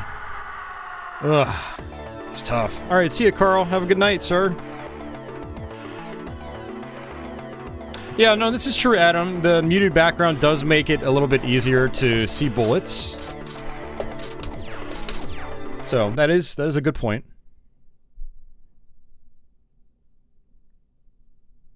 Michael says, I'd like to see you stream F0X one of these days. I don't really understand that, Michael. Like, I just did a playthrough of it. It kind of defeats the purpose of a live stream. And I've already done multiple videos of it, and I'm pretty sure I've played it on Nintendo 64 streams before. So, like, doing a dedicated F0X stream doesn't make a lot of sense. I mean, it's just going to be me doing the exact same thing that I just did over the weekend. The video I just posted. So for anybody curious, I posted an F0X playthrough a couple days ago, so I will link it there for anyone that wants to check it out. Also, let me know what you guys think of the quick plays. I've noticed the viewership on them has been kind of going down a little bit. I think it's yeah, we've been doing them for several months now, so you know, we're up to number 15. That's 3 months of content, posting them once a week. It seems like people might be losing interest in them already, but it's like, I don't know, with how life has been going, it's been just so much easier doing these videos versus something more involved. But Andy says, if you destroy all the parts of that battleship with no bombs, you get a 1-up icon. Okay, very nice, yeah. There's actually a couple of points in the game where you can do that. I thought there was, I'm pretty sure I'm thinking Ketsui. I thought there was a boss you can fight. It's not like the stage 2 mini boss, is it? Maybe I'm thinking of a different part later on. Michael asks, have I ever played Blood? Yes, I have a full playthrough of it on my channel. If it's a popular 90s FPS, I have probably played it. That is a genre I kind of lived on for quite some time. Yeah, see, now you've got me wondering what the other extra life opportunities are in Ketsui, Andy.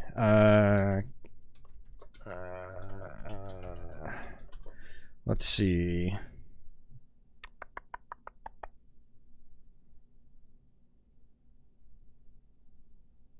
Yeah, obviously the stage 3 one that Andy was talking about. It's not something I would personally go for, because that boss, or that mid boss, I should say, is like, has a brutal pattern to try to get through without using a bomb. So I think my strategy for survival is to just, you know, use the bomb, get rid of it. Unfortunately, I can't find like a quick, easy link telling me where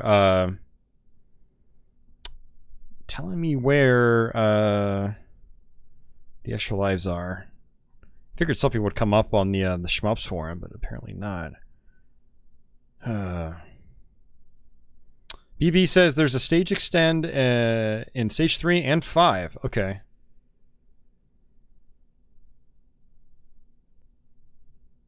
Starting to wonder if maybe I got... I mean, either I'm maybe it's the stage 5 one. Let me check out a long play real quick. I'm just really curious.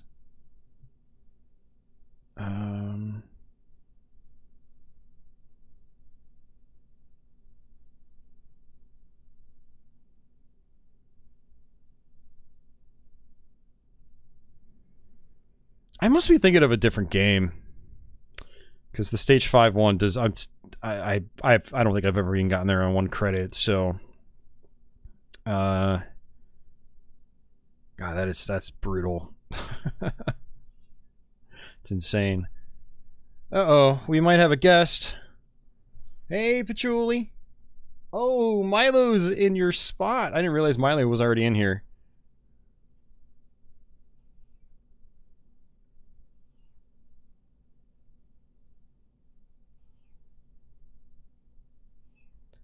Adam says there's a way of taking out the parts that is the best for getting the extend. Yeah, I mean, it's the parts aren't really the problem for me. It's the main core when it opens up with the health bar.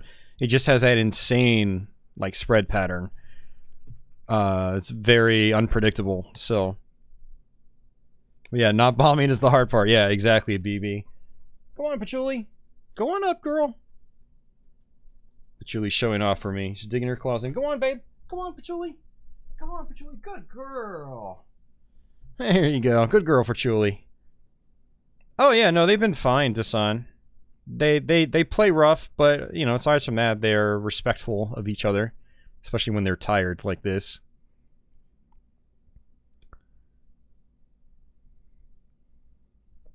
Hi, Patchouli. Patchouli, what you doing? Hey, you. What you doing, Patchouli? Hi. How are you? Hi, Milo. Milo. Alright. Let's play some more.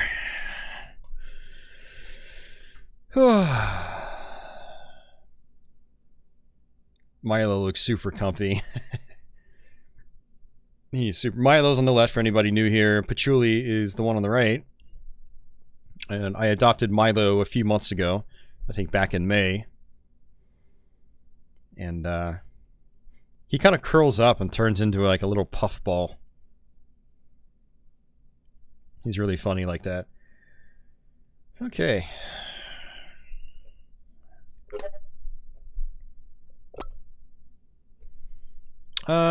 So let's check out what we got here. Is Deathtiny. Arcade Challenge, Bonds of Growth. I have no idea what that is. Let's try Deathtiny. We'll do the do one of the arranged soundtracks here.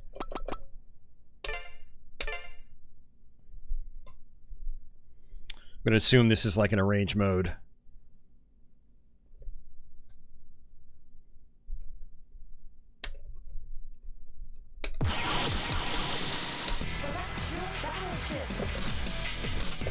Alright, we will do the faster ship this time. Oh, and just like in Sorcer Striker, it shows you how far you've gotten in the game. That was technically my first credit, so there was no previous data. First credit on my PS5, so... yeah, I don't know what the scoring system's gonna be like now. It's probably gonna be different. Yeah, it's different.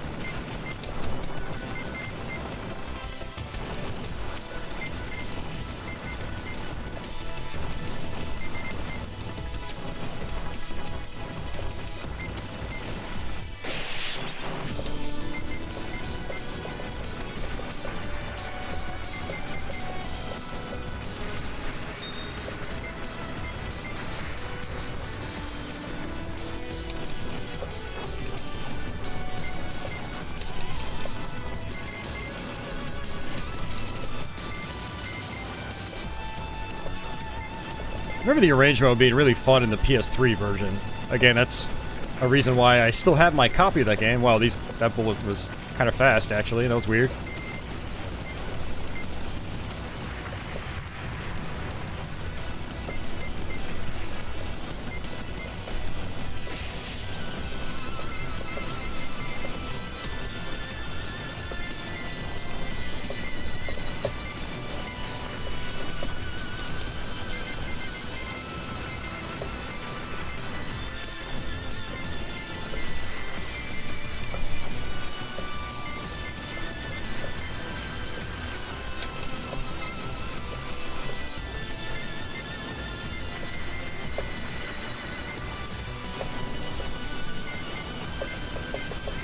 anybody knows what's triggering these boxes, let me know.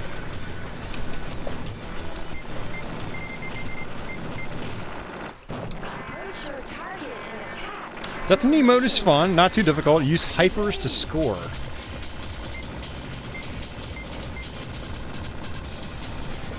Is that my bomb? Okay. Oh, that's right. I vaguely remember this. Okay, I did play this years ago.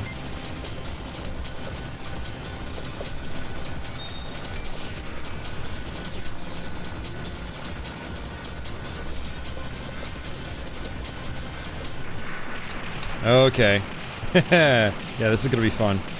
It's sort of like arcade mode with infinite bombs and auto bomb. Okay. Oh, Jeffrey's heading out. Alright, take care, Jeffrey. Thanks for popping in, I appreciate it.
This is pretty fun.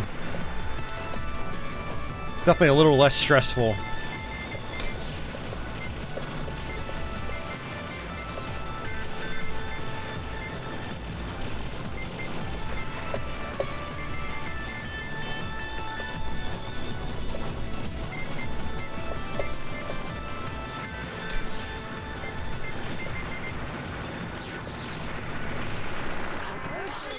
Oh nice, the bomb fills up my meter quite a bit.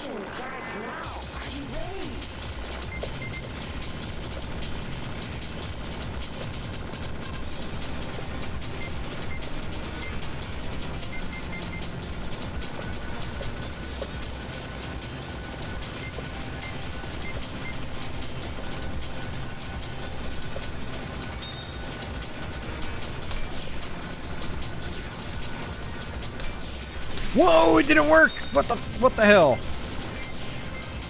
It didn't clear the bullets. Caught me off guard.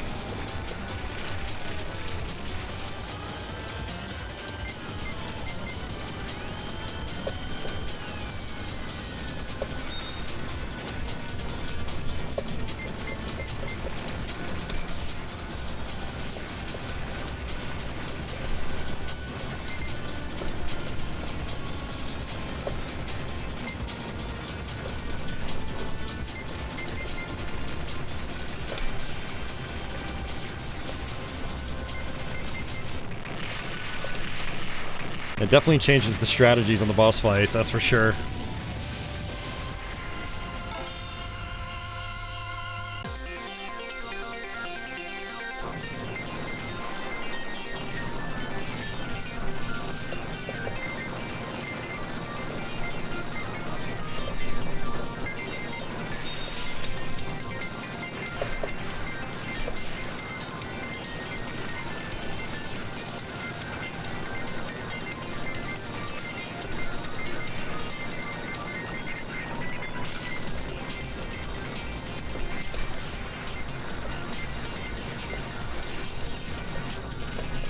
Whoa there.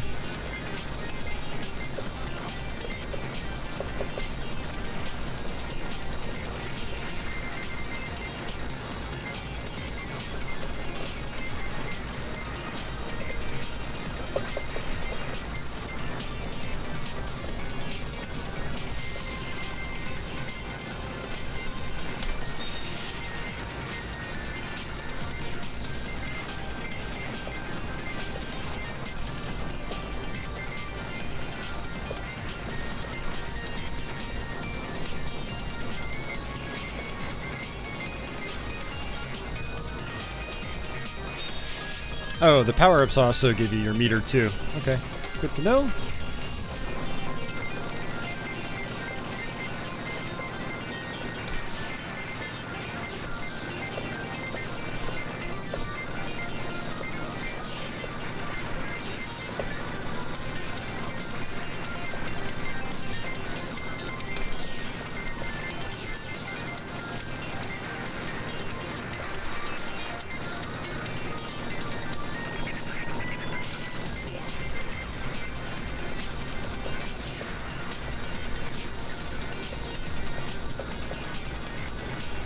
Hey, hey, hey. Although I feel like I cheated.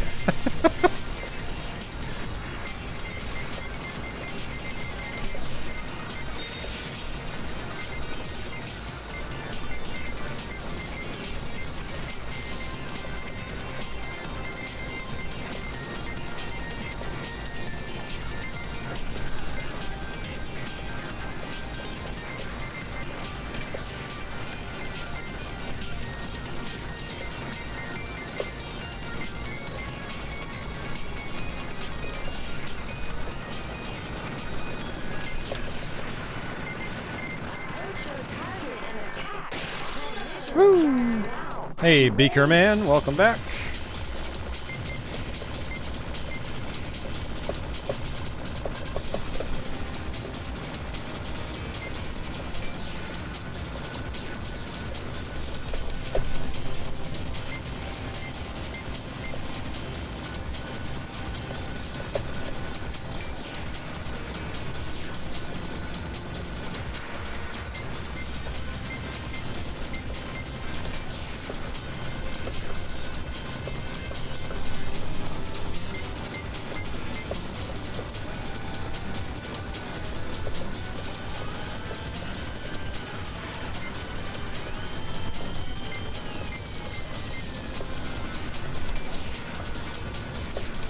Uh-oh. Oh, I got super lucky. Oh, I guess that was auto bomb. I think that's what happened.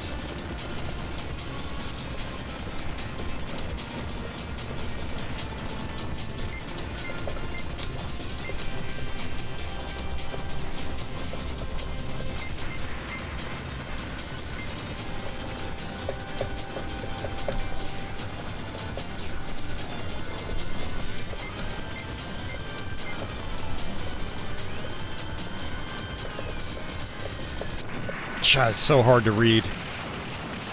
Oh, man. Yeah, there's a system where you can chain hypers. It increases your damage and score, but doesn't cancel your bullets. Okay. Interesting.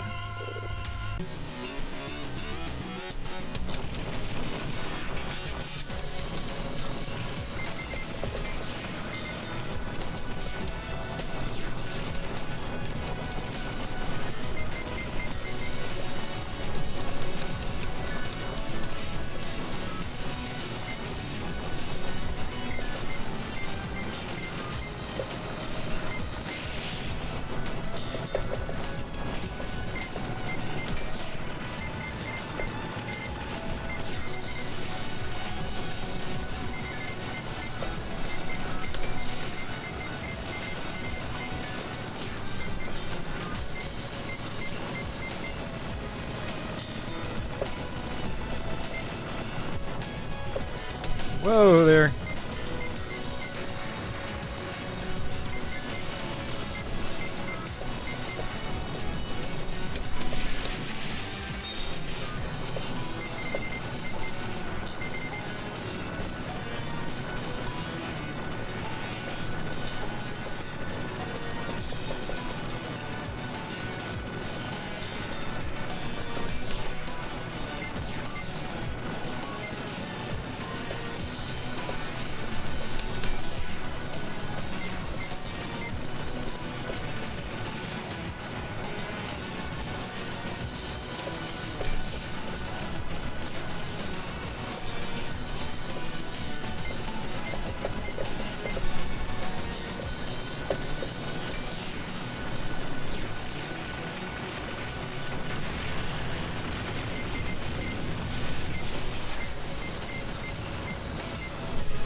They get auto-bombed.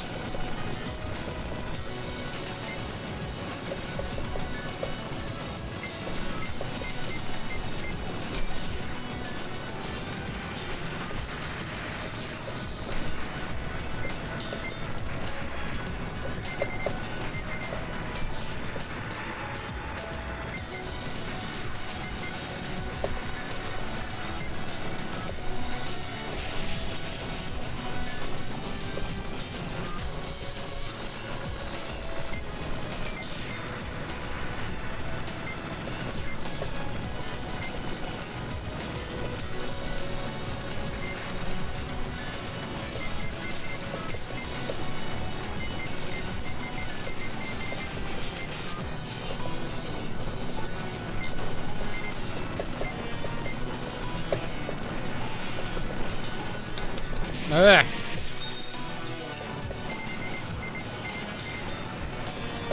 I've never actually been this far in the game, so like I don't know anything that's happening or what to expect.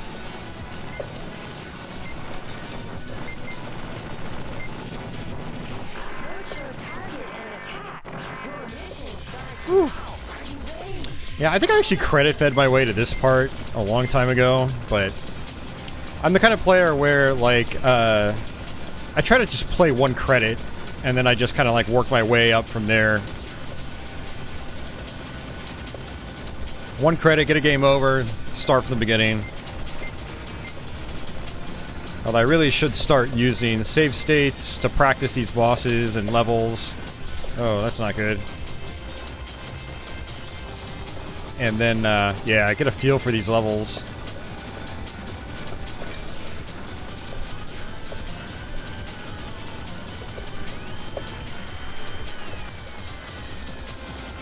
So much detail, it's great.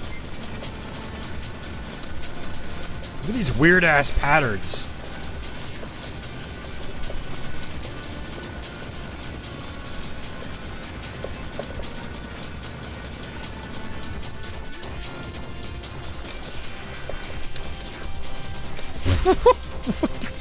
Freaking hell.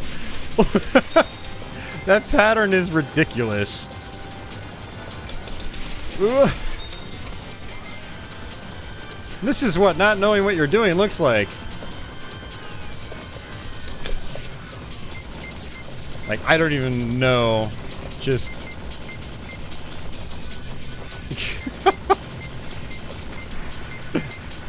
oh, it's insane.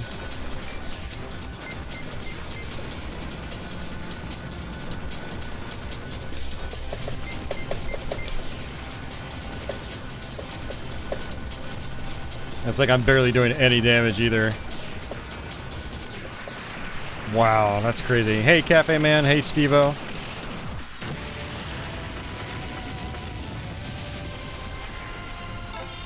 Dasan says, yeah, he was like that, but I've actually improved my shmup game by practicing with save states. Yeah. No, it's definitely a tried and true method to get better at these games, like to learn the routes and stuff like that. And not even just like save states, but using like level selects if the game offers it. Just play the same level over and over and over again. That's how I learned Gigawing back in the day. It allowed me to do basically like practice. It was like a practice mode.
pretty chill remix. I like it a lot.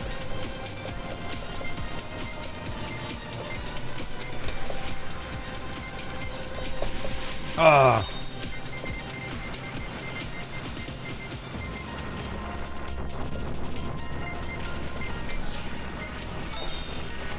Oh, that's the one for stage 5. Okay. Cool.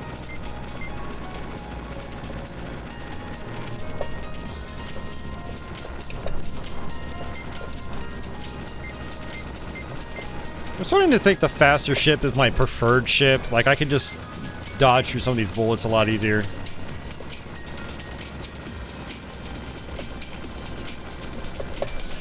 Ugh. I can't even imagine doing this on the normal mode. I just can't, man. Ugh.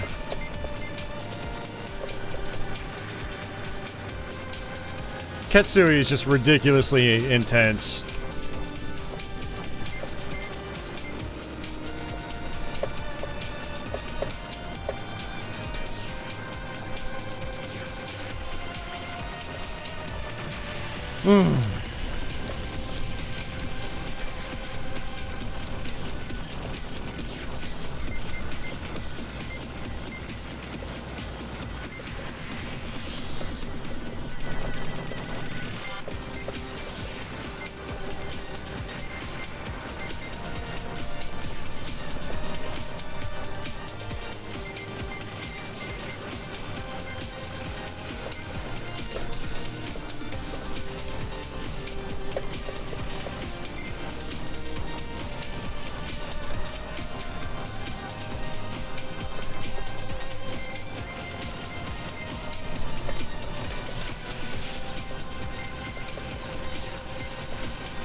So many beefy, almost like mid-boss style enemies, too.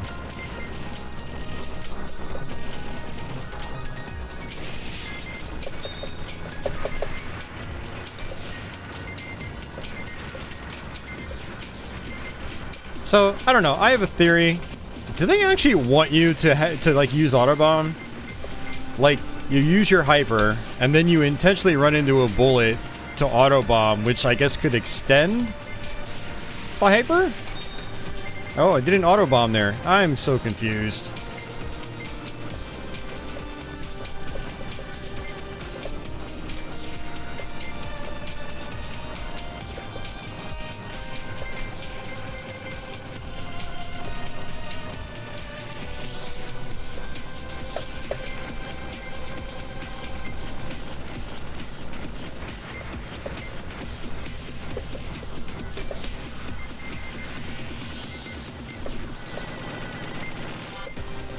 God, this is like the never-ending level.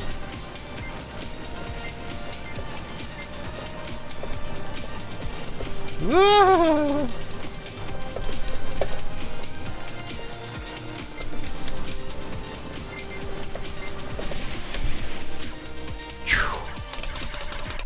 That is crazy.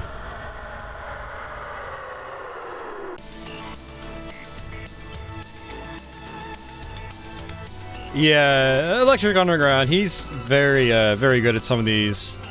I remember in the earlier days of Twitch watching him, like, save state practice, I think, Dodonpachi Daiojo, I think the second loop. And it's just like, yeah. I can't do that. I can't grind that out. That's just, too many games to play. But yeah, no, mad respect for those guys that can, you know, do games like this in their sleep. It's pretty insane. Oh, man. Alright, well, that is Ketsui. Again, this one is actually available on the North American PSN store, so... Almost made it to the last boss. Oh, was that the last level? That, I guess that makes sense. A lot of these cave games are, you know... They're a little bit on the shorter end in terms of level count. A lot of them only have like 5, maybe 6 stages. Yeah, I was still a little confused on how the medal system worked. Like, I didn't understand how I was making blue boxes appear.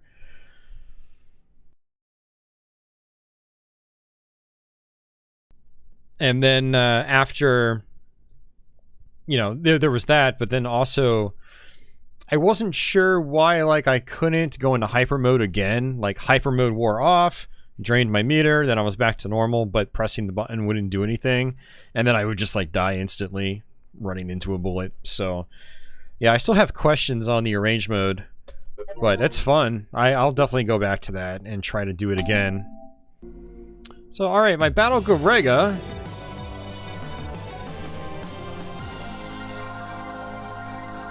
My battle Garegga is a physical disc, so I have to pop that in.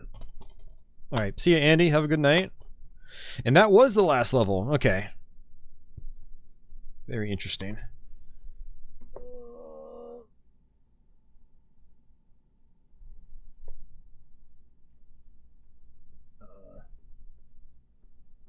Oh, there's my disk drive. My PS5's angled in a way where, like, I couldn't see where the disk drive was. I'm still getting used to this console. Yeah, I got my PS5 in the mail last week.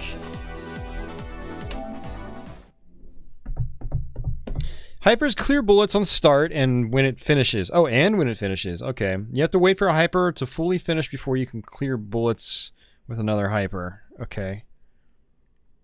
Huh. Okay, yeah, I'll have to keep that in mind. And, yeah, this is the Korean version of the game, by the way. I actually used to have the one by Limited Run Games, and I do actually own this digitally on Xbox One. That was my primary console at the time of buying these, but so few people bought them on Xbox, M2 basically gave up supporting the Xbox platform, which sucks. So I had to invest in the PS4 versions of these. If I wanted them all in, like, one spot, you know. I guess I technically didn't have to rebuy this, but I wanted all of these in one spot. As far as the blue boxes, you think enemies have a designated shot, focus or normal shot, you have to kill them with to get the boxes. Okay. And figuring out what enemies need what type of shot that's a little confusing. Oh, small enemies are normal shot, large enemies are focus shot. Gotcha.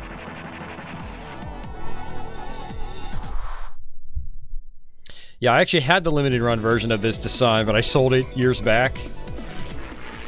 And then when I got a PS4 again a couple years ago, my local game shop actually had the Korean version, which is what we're playing right now. It's like, okay. It was like 35 bucks. It's pretty good. The limited run version, I'm pretty sure, is like gone up in price. Beaker Man, yeah, they made two. They did this and Dagon Feveron. And then they gave up.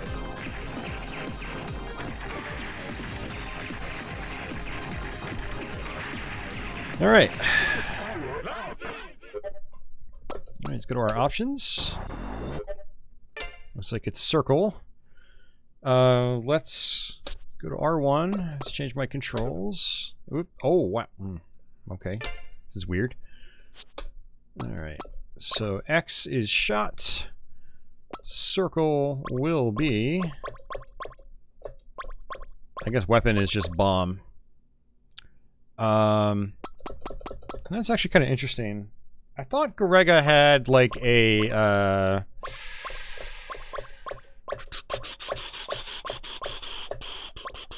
maybe it's the 3 buttons to do... Wait, that doesn't... Rapid speed, 3 buttons, no assign. I thought that one of the buttons would do like a formation on your options. Maybe that's the 3 button option. We'll see. Okay. Let's see. Go all the way and then turn our gadgets back on. Go to sound and original arcade to start.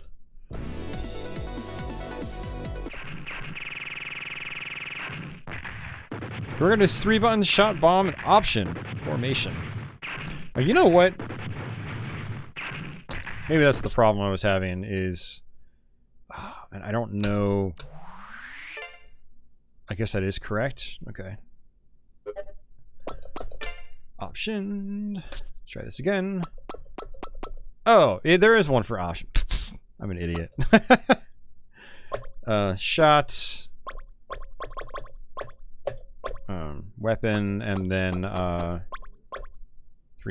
three buttons. Blah blah blah blah blah blah blah. Where's option? There we go. Okay. I'm guessing that saved my controls that time. Okay. All right. Let's play some Garegga. Oh, that warning message told me I didn't have a button set to option. Oh, okay. Now I do.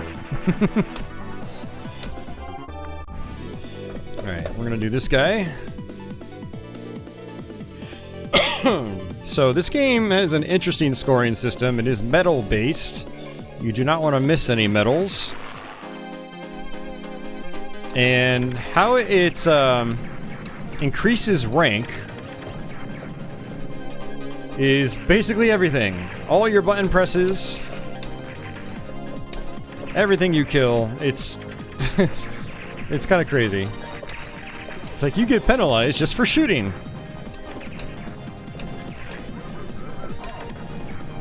Thankfully, you do not lose your medal value when you die, as long as you don't miss a medal.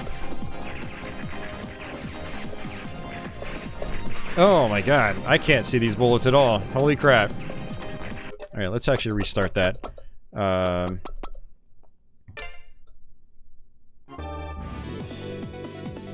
There's also setting the options, which unlocks the 4 bonus ships. Yeah, I vaguely remember that.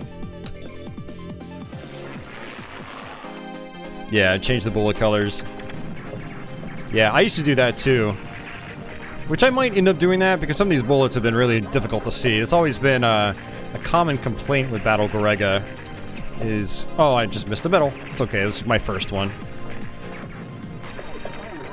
I actually haven't played this game in quite some time.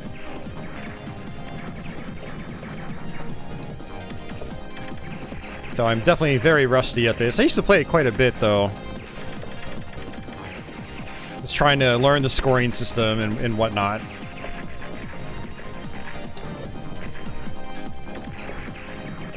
And the bombs for this vehicle, or I should say this plane, are actually really good. Which is why I picked this, this plane.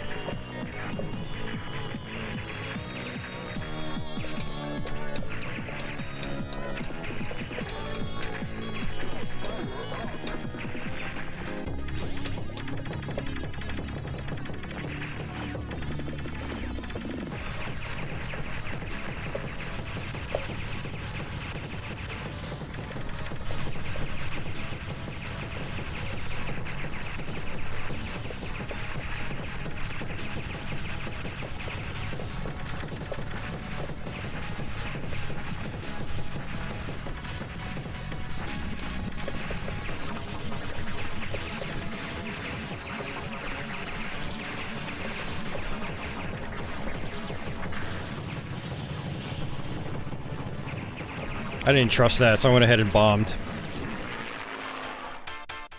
Christopher says the rank system really makes this game difficult. Yes, definitely.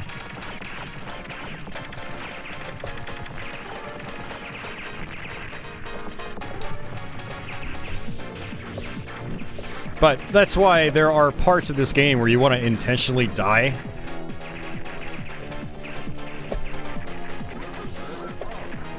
Alright. Let's use our bomb right here. Flamingos!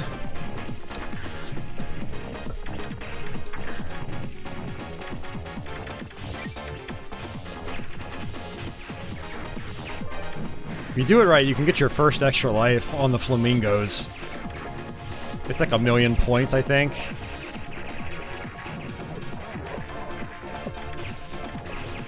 It's partially because, like, I ended up using my bombs on the boss, so I didn't have enough energy to milk the flamingos. And there's a bunch of secret stuff like that in this game. It's really cool.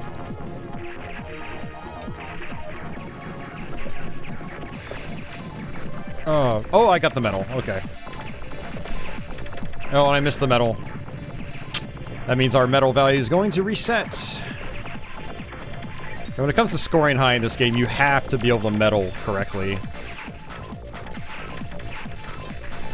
And I'm not going to beat myself up too much, because like I said, I am pretty rusty at this.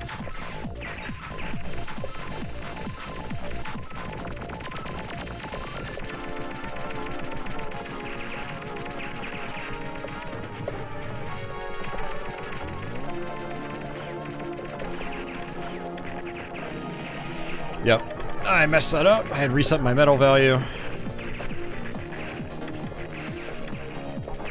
It's okay.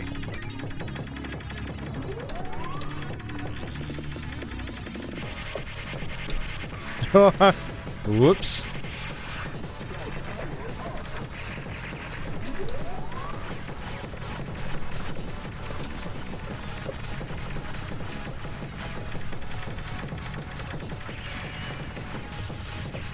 Holy crap, I did not see that coming at all. Wow.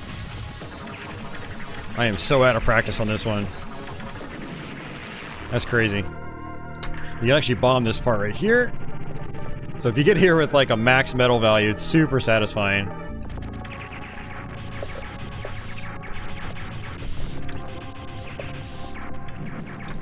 Oh, I missed the medal. Oy. And I missed that medal too.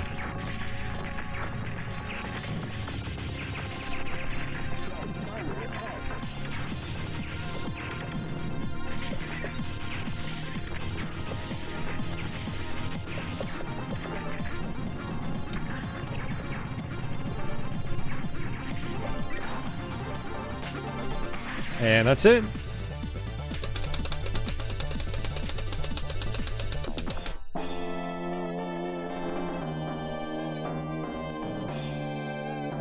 Dasan says, suicides are mandatory to bring the rank down. That never sat well with him.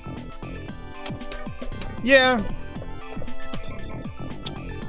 I mean, I'm sure there are some players out there that can just, like, crank the rank all the way up and still get through the game. But, yeah, if you want to make a clear, consistent, I'm gonna guess, like, you do have to plan to intentionally die. So, I don't know the game well enough to, like, know when to intentionally die. I just try to push as far as I can. Like, it's just any typical shooter. But one of these years it would be cool to, like, really dive into, like, really learning the game. But it's just, it's such a grueling experience, like, having to learn everything. I'm not really sure what the premium mode is. Do you guys have any idea what that is? Premium. Remix 2016 version, Saturn Arranged version. Version 2016, Perfect Edition. Let's go with it. I'm supposed to be teaching people about these games, and here I am like, I don't know what half these modes are. It's okay, I was just intending on showing off these games, you know, not really acting as an expert or an authoritative source for these games. Premium is an arrange mode. Okay, cool. I had a feeling that's what it was. We'll play the arrange mode. I've never actually done that before.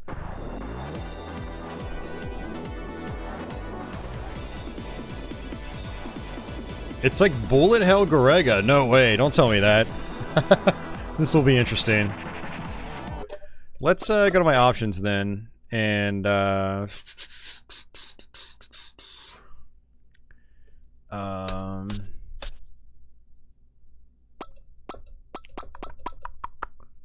not actually sure where the bullet color changes.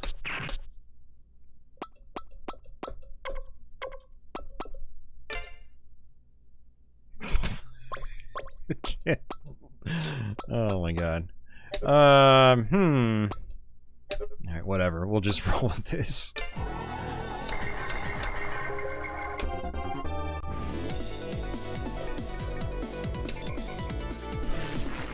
So, bullet hell Garegga. Okay.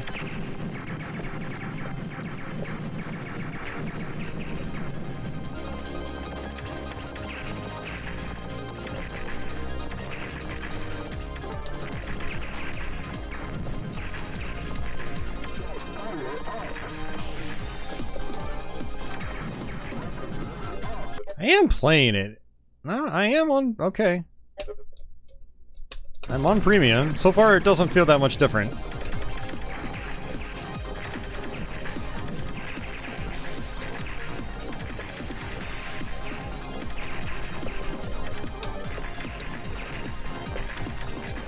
Okay, yeah, I guess it is just more bullets so far.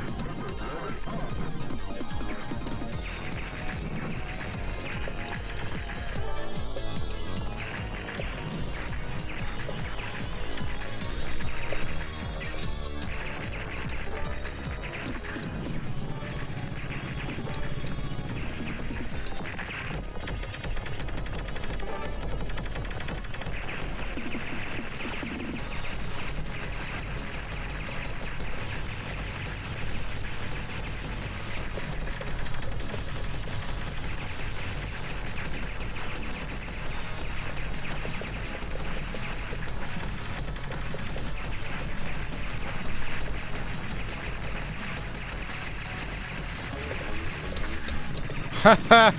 Yeah, that was gonna be impossible to dodge. Holy crap. It'll get spicy. The rank is frozen in this mode too. You think your hitbox is smaller too. Really? Okay. Oh, hey, interesting. It's taking me to stage 3. Not what I expected. Uh-oh. Got it.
Oh, I think it was... When I was thinking of extra life opportunities earlier, I was thinking about this part, I think. Oh, you gotta be kidding, I died. I didn't want to die, but that's okay. Can't stress it too much. Yeah, you let this guy survive until the very end, and then you blow him up, and I think he drops an extra life. Oh, I screwed it up. I wonder if they made it easier to kill him just in the arrange mode. Either that or I'm just overthinking things.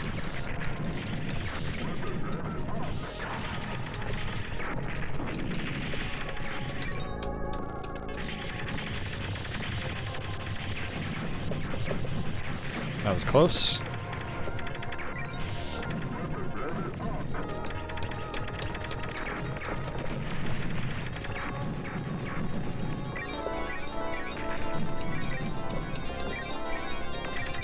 Yeah, the other nice thing is you don't lose your metal chain if you die.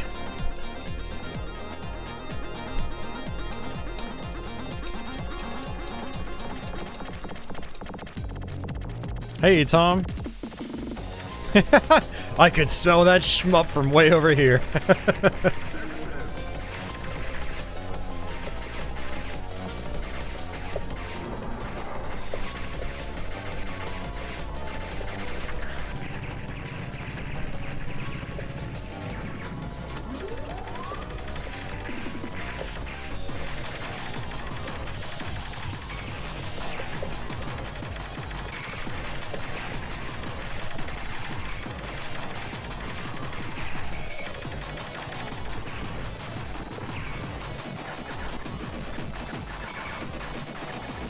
Pretty sure your shot does more damage in a range, so yeah, the mini-bosses would die easier.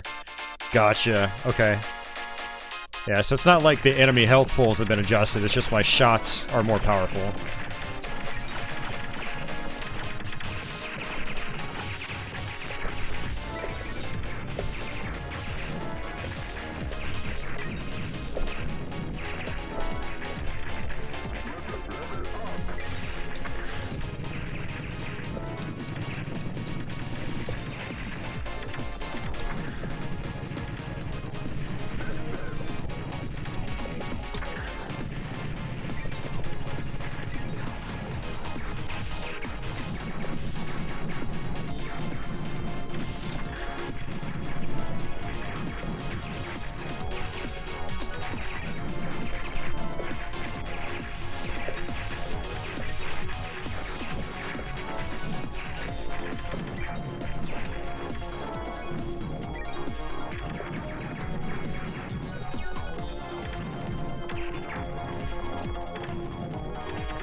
Oh, those sweet, sweet medals. Oh, yes.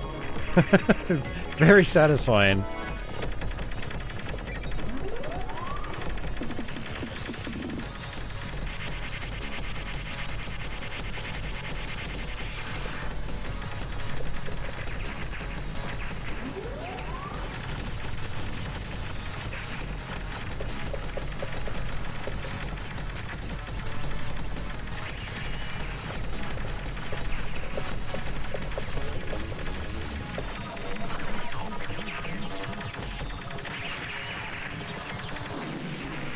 Nice. I think $30, $35 seems too pricey. Well, I mean, you can always just go out and drop $400 on the Saturn version.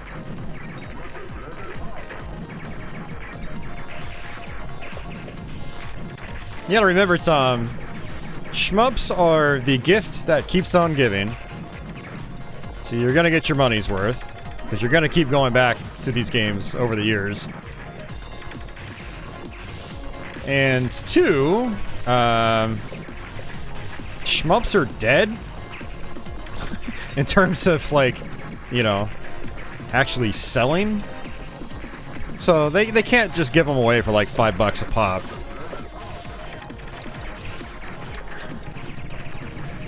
You know, it is what it is, unfortunately. But again, I have no problem paying $35 for something like this, because I've definitely gotten my money's worth over the years. I have played Garegga quite a lot.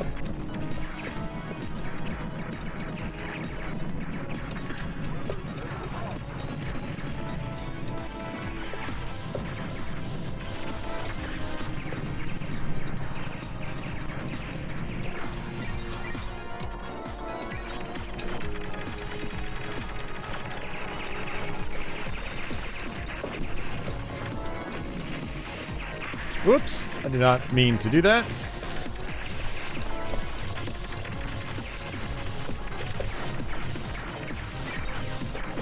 I actually don't know what the Saturn version sells for these days. I'm gonna assume it's something dumb like 400.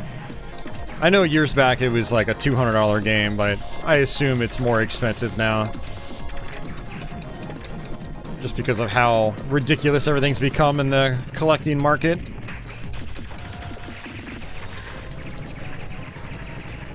Oh, that's not good. There goes my metal chain.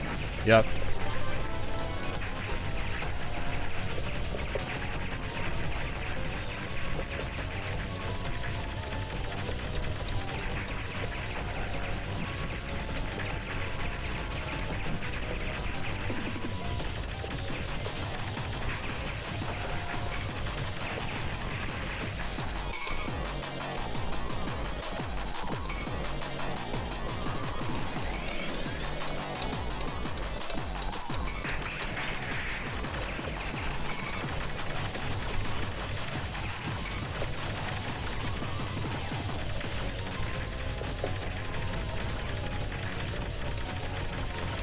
Yeah, one could argue, like, oh, look at the Arcade Archives lineup, you know, they sell those for $8 a piece. But it's like, well, those are pretty bare-bones packages. No gadgets like you have in the M2 releases, which the gadgets are very handy. No options to, like, change bullet colors. No remix music. These earlier ShotTriggers releases in particular had a lot of remix music. Like, I think this game in particular has, like, 4 versions of the soundtrack, and then obviously the arrange modes definitely adds to the replay value. It's definitely worth it.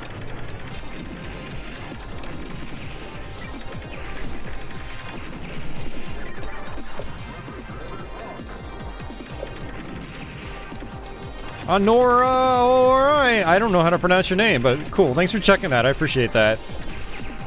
So it's under $200 now. I wonder if that's because of the re-releases.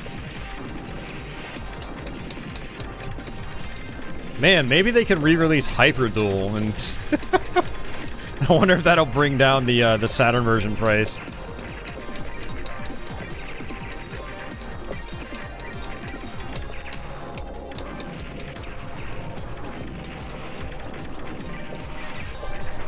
Whoops! I got a little cocky there.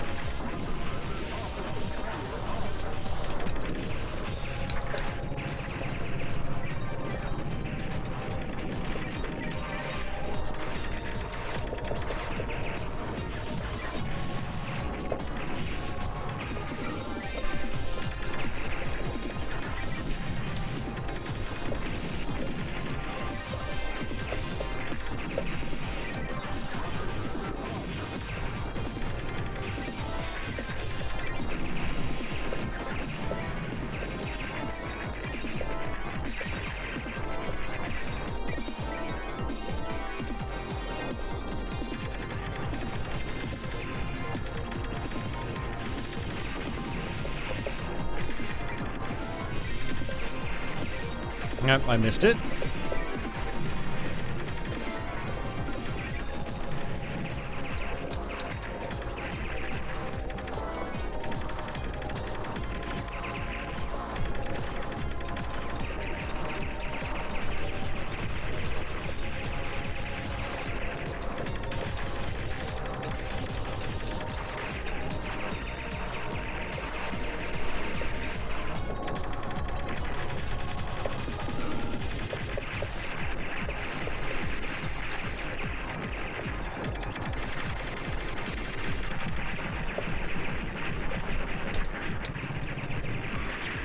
Oops! For some reason I thought I was invincible while my bomb was in use, but nope.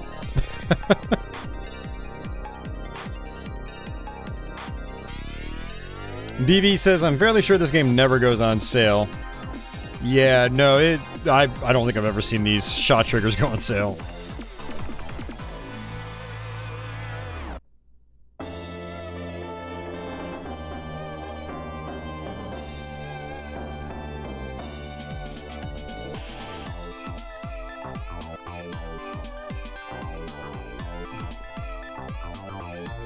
Oh man, well that was cool.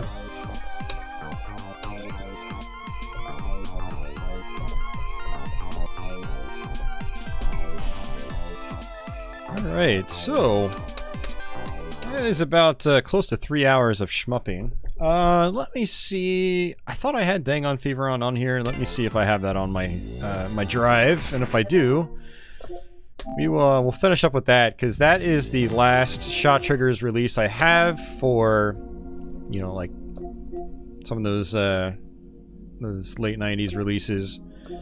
I do plan on doing a Fire Shark dedicated stream. We can play a bunch of like the different console versions of that along with the arcade versions, and so that should be fun. Let's see.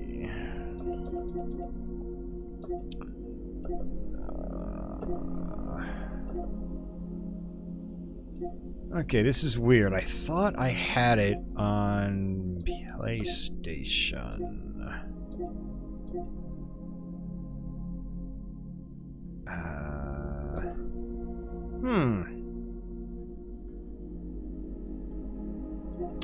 I wonder if I forgot to download it. That's entirely possible.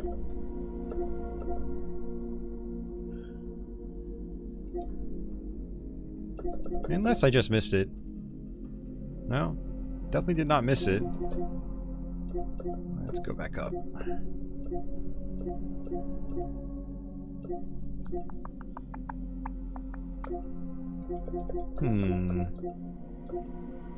Well, if I don't have it, then we're not going to be able to play it, and that'll be the end of the stream.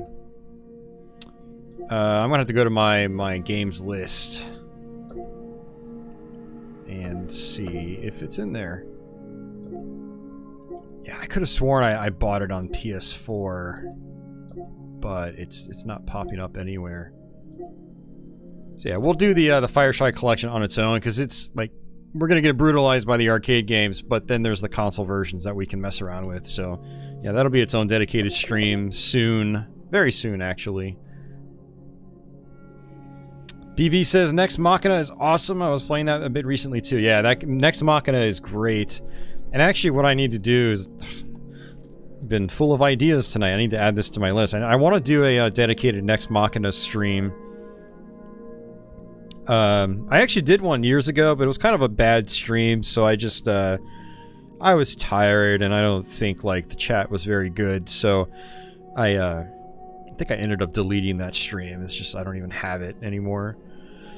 But I'd like to do another dedicated stream of it, but I have to, like, relearn the game. I haven't played it seriously in a couple of years now, but there was a point where, like, I was trying to get through the game, you know, one credit clear the game, do the true final boss, and try to do that regularly. Alright, your collection.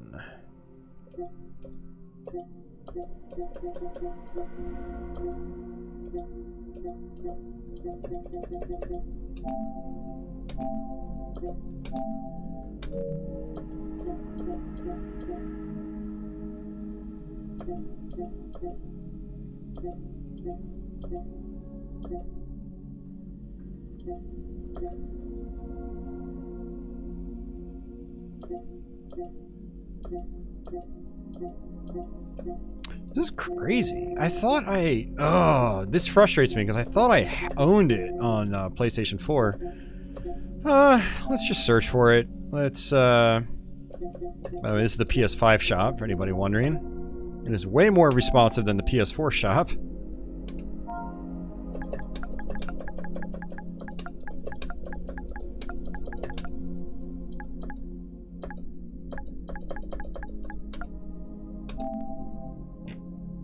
I apparently don't have it on here. Oh, that is super frustrating. I could have sworn I bought it before. I mean, I have it on Xbox, but I thought I also bought it on PlayStation 4, so I'm gonna have to do that eventually. That's another $35 off the drop. Just to have it on my PS5. But that's a bummer. I thought I owned it, but apparently not. So I guess that's gonna be the stream, guys. I think that's gonna do it. I mean, we've done not really much else to show off in these games. Just add it to my wish list, I guess. Yeah, I thought I double-dipped on Dangon. Unless I double-dipped on the Switch version? I assume there's a Switch version. I could have sworn I bought this twice.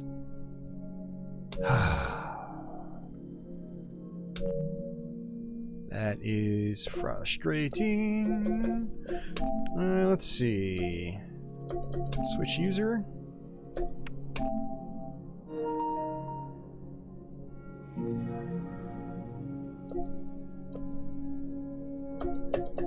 See, now with my Japanese account, when I go to the store, it will be in Japanese.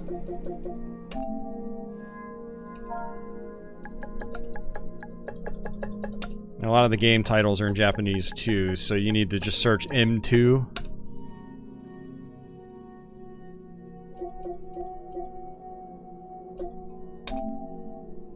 Yeah, I definitely did not buy Japanese either. Okay. That's a bummer. But here's the Alesta collection.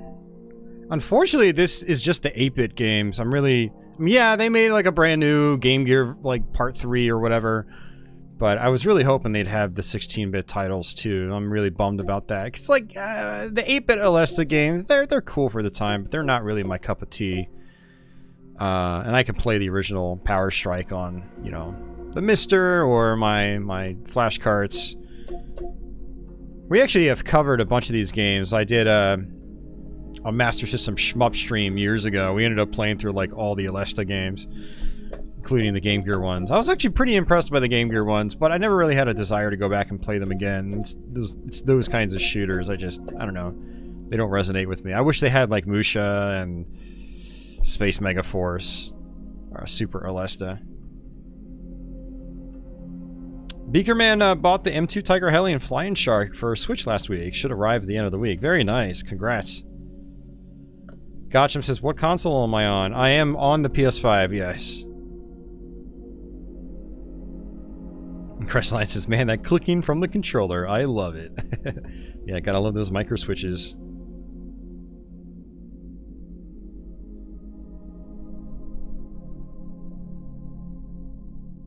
Nice run. You'll 1cc if you can find the bullet color option. Yeah. Space Megaforce. Presented by Toho. We actually played that last night. I played a little bit of Space Megaforce on Twitch. Yeah, it was fun. I put it on the hard difficulty, so it was kind of a pain. I'm actually kind of curious. Let's, obviously I have to rebuy Dangon Feveron. I would do it right now, but I am completely broke as I do this stream. I cannot afford it, unfortunately. But down the road, I will definitely buy it again, just to have it on here. I'm not going to stream it unless I do another variety shmup stream on YouTube.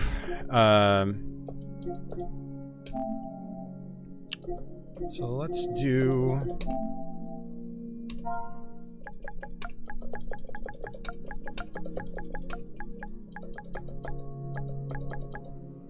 Okay, R2.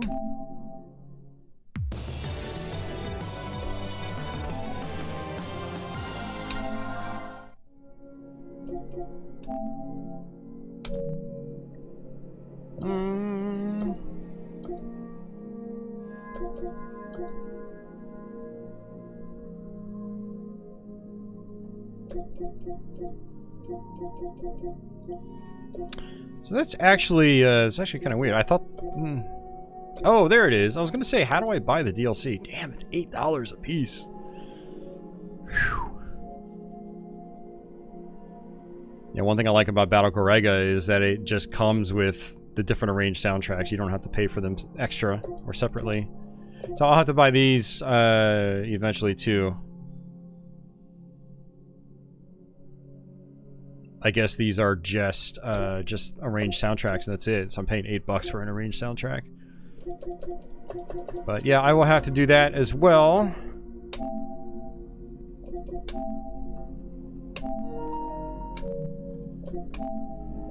Looks like I can just add to a wish list, which is nice. Very nice functionality. Yeah, Sony's definitely like beefed up their store, thankfully. Like the store was... It was so unresponsive on the PS4. Like, it would be fine, and then loading, it would just fail, and you'd have to power cycle your whole console. It's so frustrating. The PS5, it seems like they've got their crap together. Oh, IKD is an arrange mode. Okay, nice. That's not the same arrange mode that was on PS3, was it? I wonder if that's the PS3 arrange mode. I mean, if that's the case, then that kind of makes my PS3 version redundant. Well, not entirely redundant, because the good thing about the PS3 one is you can actually play it in 240p on a CRT. I think it's 240p. I don't know. I remember playing it in Tate on one of my CRTs, and it looked really nice.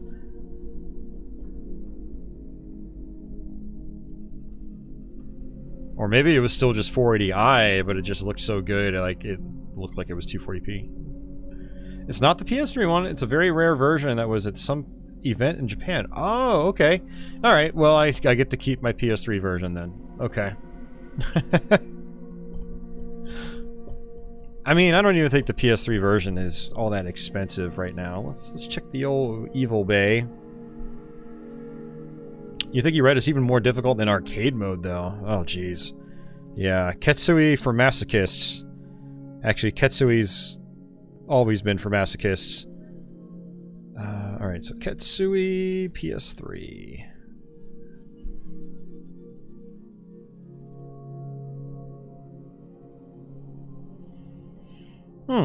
Well, the price has gone up a little bit. Weird. When I bought mine, it was like, it was like $30 after shipping.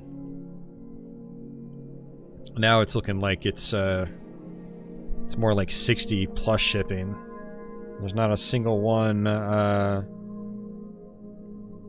yeah, it's all like 55 plus $11 to $20 in shipping. I don't really understand why people are selling it for this much, though. There's at least 50 copies on eBay right now. Maybe not... I don't know. How many results am I getting? 40 results. Some of them are like collector's editions. It looks like. But still, let's say 30 results. And everyone is asking for at least 60. Bare minimum. But no one's buying them. It just doesn't make a lot of sense why, like, the prices would rise on something nobody wants.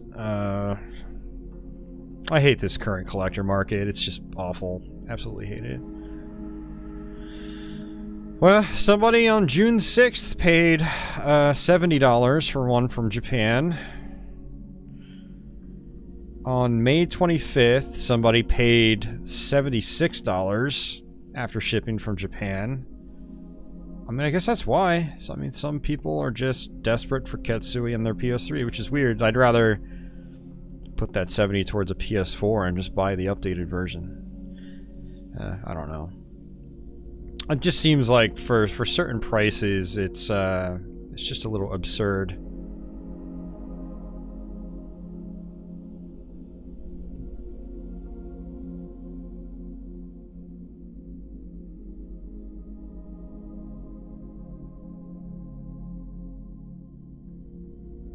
So you guys can't really see what I'm doing, but let's see. No, you can!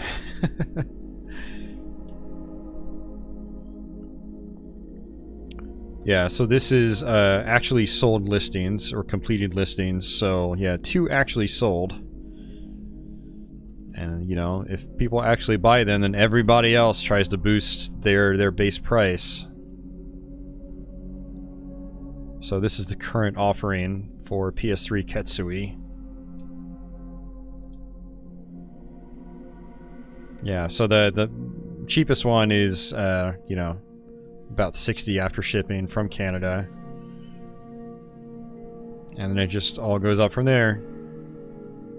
How many of these are going to actually sell? Well, there's only been 2 that have sold in the last 3 months. Literally only 2 copies have sold. Yet, because of those 2 copies selling, everybody wants stupid money. Ah, the light dark mode. Does eBay even have a dark mode? If eBay has a dark mode, I don't know about it.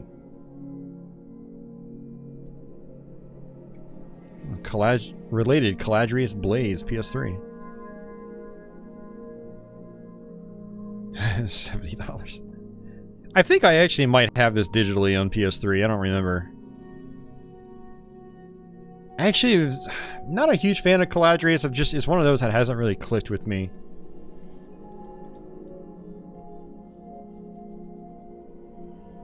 Yeah, it hasn't really clicked with me, and I'm definitely not paying $80 for a game on PS3 when I've already got it on Steam, and PS4, and Xbox 360, Xbox One. As much as I'd like to have a physical. Oh, man. Use a Chrome plugin dark reader. Okay, interesting. Yeah, that makes sense. Makes sense that there would be a plugin to do something like that.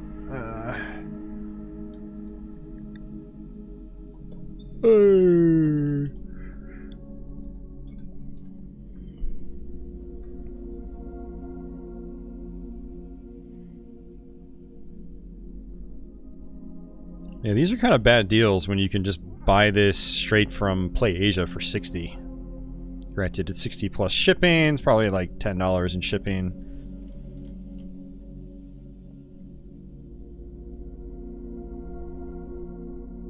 Yeah.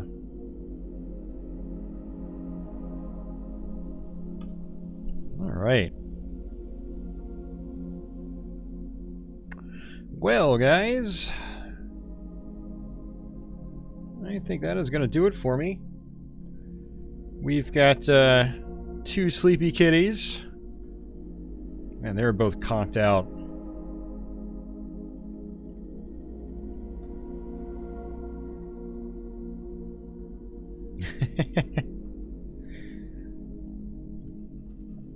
Yeah, they've been hanging out for a little while now, just kind of just sleeping. Yeah, that was a fun stream. That actually went pretty quickly, as in like the time just kind of flew right by for me. And we've been streaming for 3 hours now. That means probably about 2.5 hours of gameplay. But I really wish I had Dagon Fever on, because that would have been a great way to end, because it's another ShotTriggers release. And it's a good game. It's very fun. Oh, hey Mario, I don't know if I saw you out there earlier, but yeah, thanks for lurking. And have a good night, sir. But yeah, I don't really have much else to say, guys. I think what I might try to do tomorrow, depending on how I feel, is I might do a... might try to do some kind of variety stream during the day. Like maybe start around like anywhere between 12 and 2 p.m. my time. So that would be about anywhere from 5 to 7 p.m. for our European friends. Tony's still out there. Man, you guys need to speak up. We got some serious lurkers tonight. And that's fine. But man, we could have had even more great conversation. Just think about it. All the possibilities. All the possibilities. Right, Milo?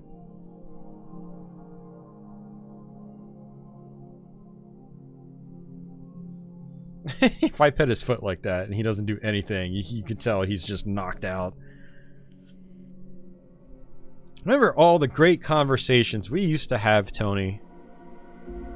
Aside from those ones that usually ends up me giving you a really, really hard time.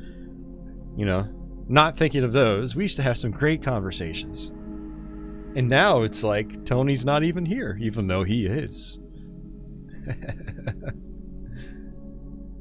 Oh, man. Oh, boy.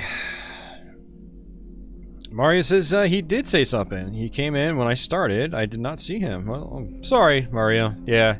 Sometimes I miss some individuals that pop in. Well, I'm glad you hung out, guys. I do appreciate it. I'll have the archive up sometime tomorrow. I'll have it time-coded for each game that we played, along with the arrange modes and stuff like that. And I'm thinking if I stream tomorrow, I'll probably end up doing like an NES variety stream. I've got my AVS out already, so we can just, you know, run stuff from the flash cart on the AVS console. And yeah, it should be a good time. So watch out for that.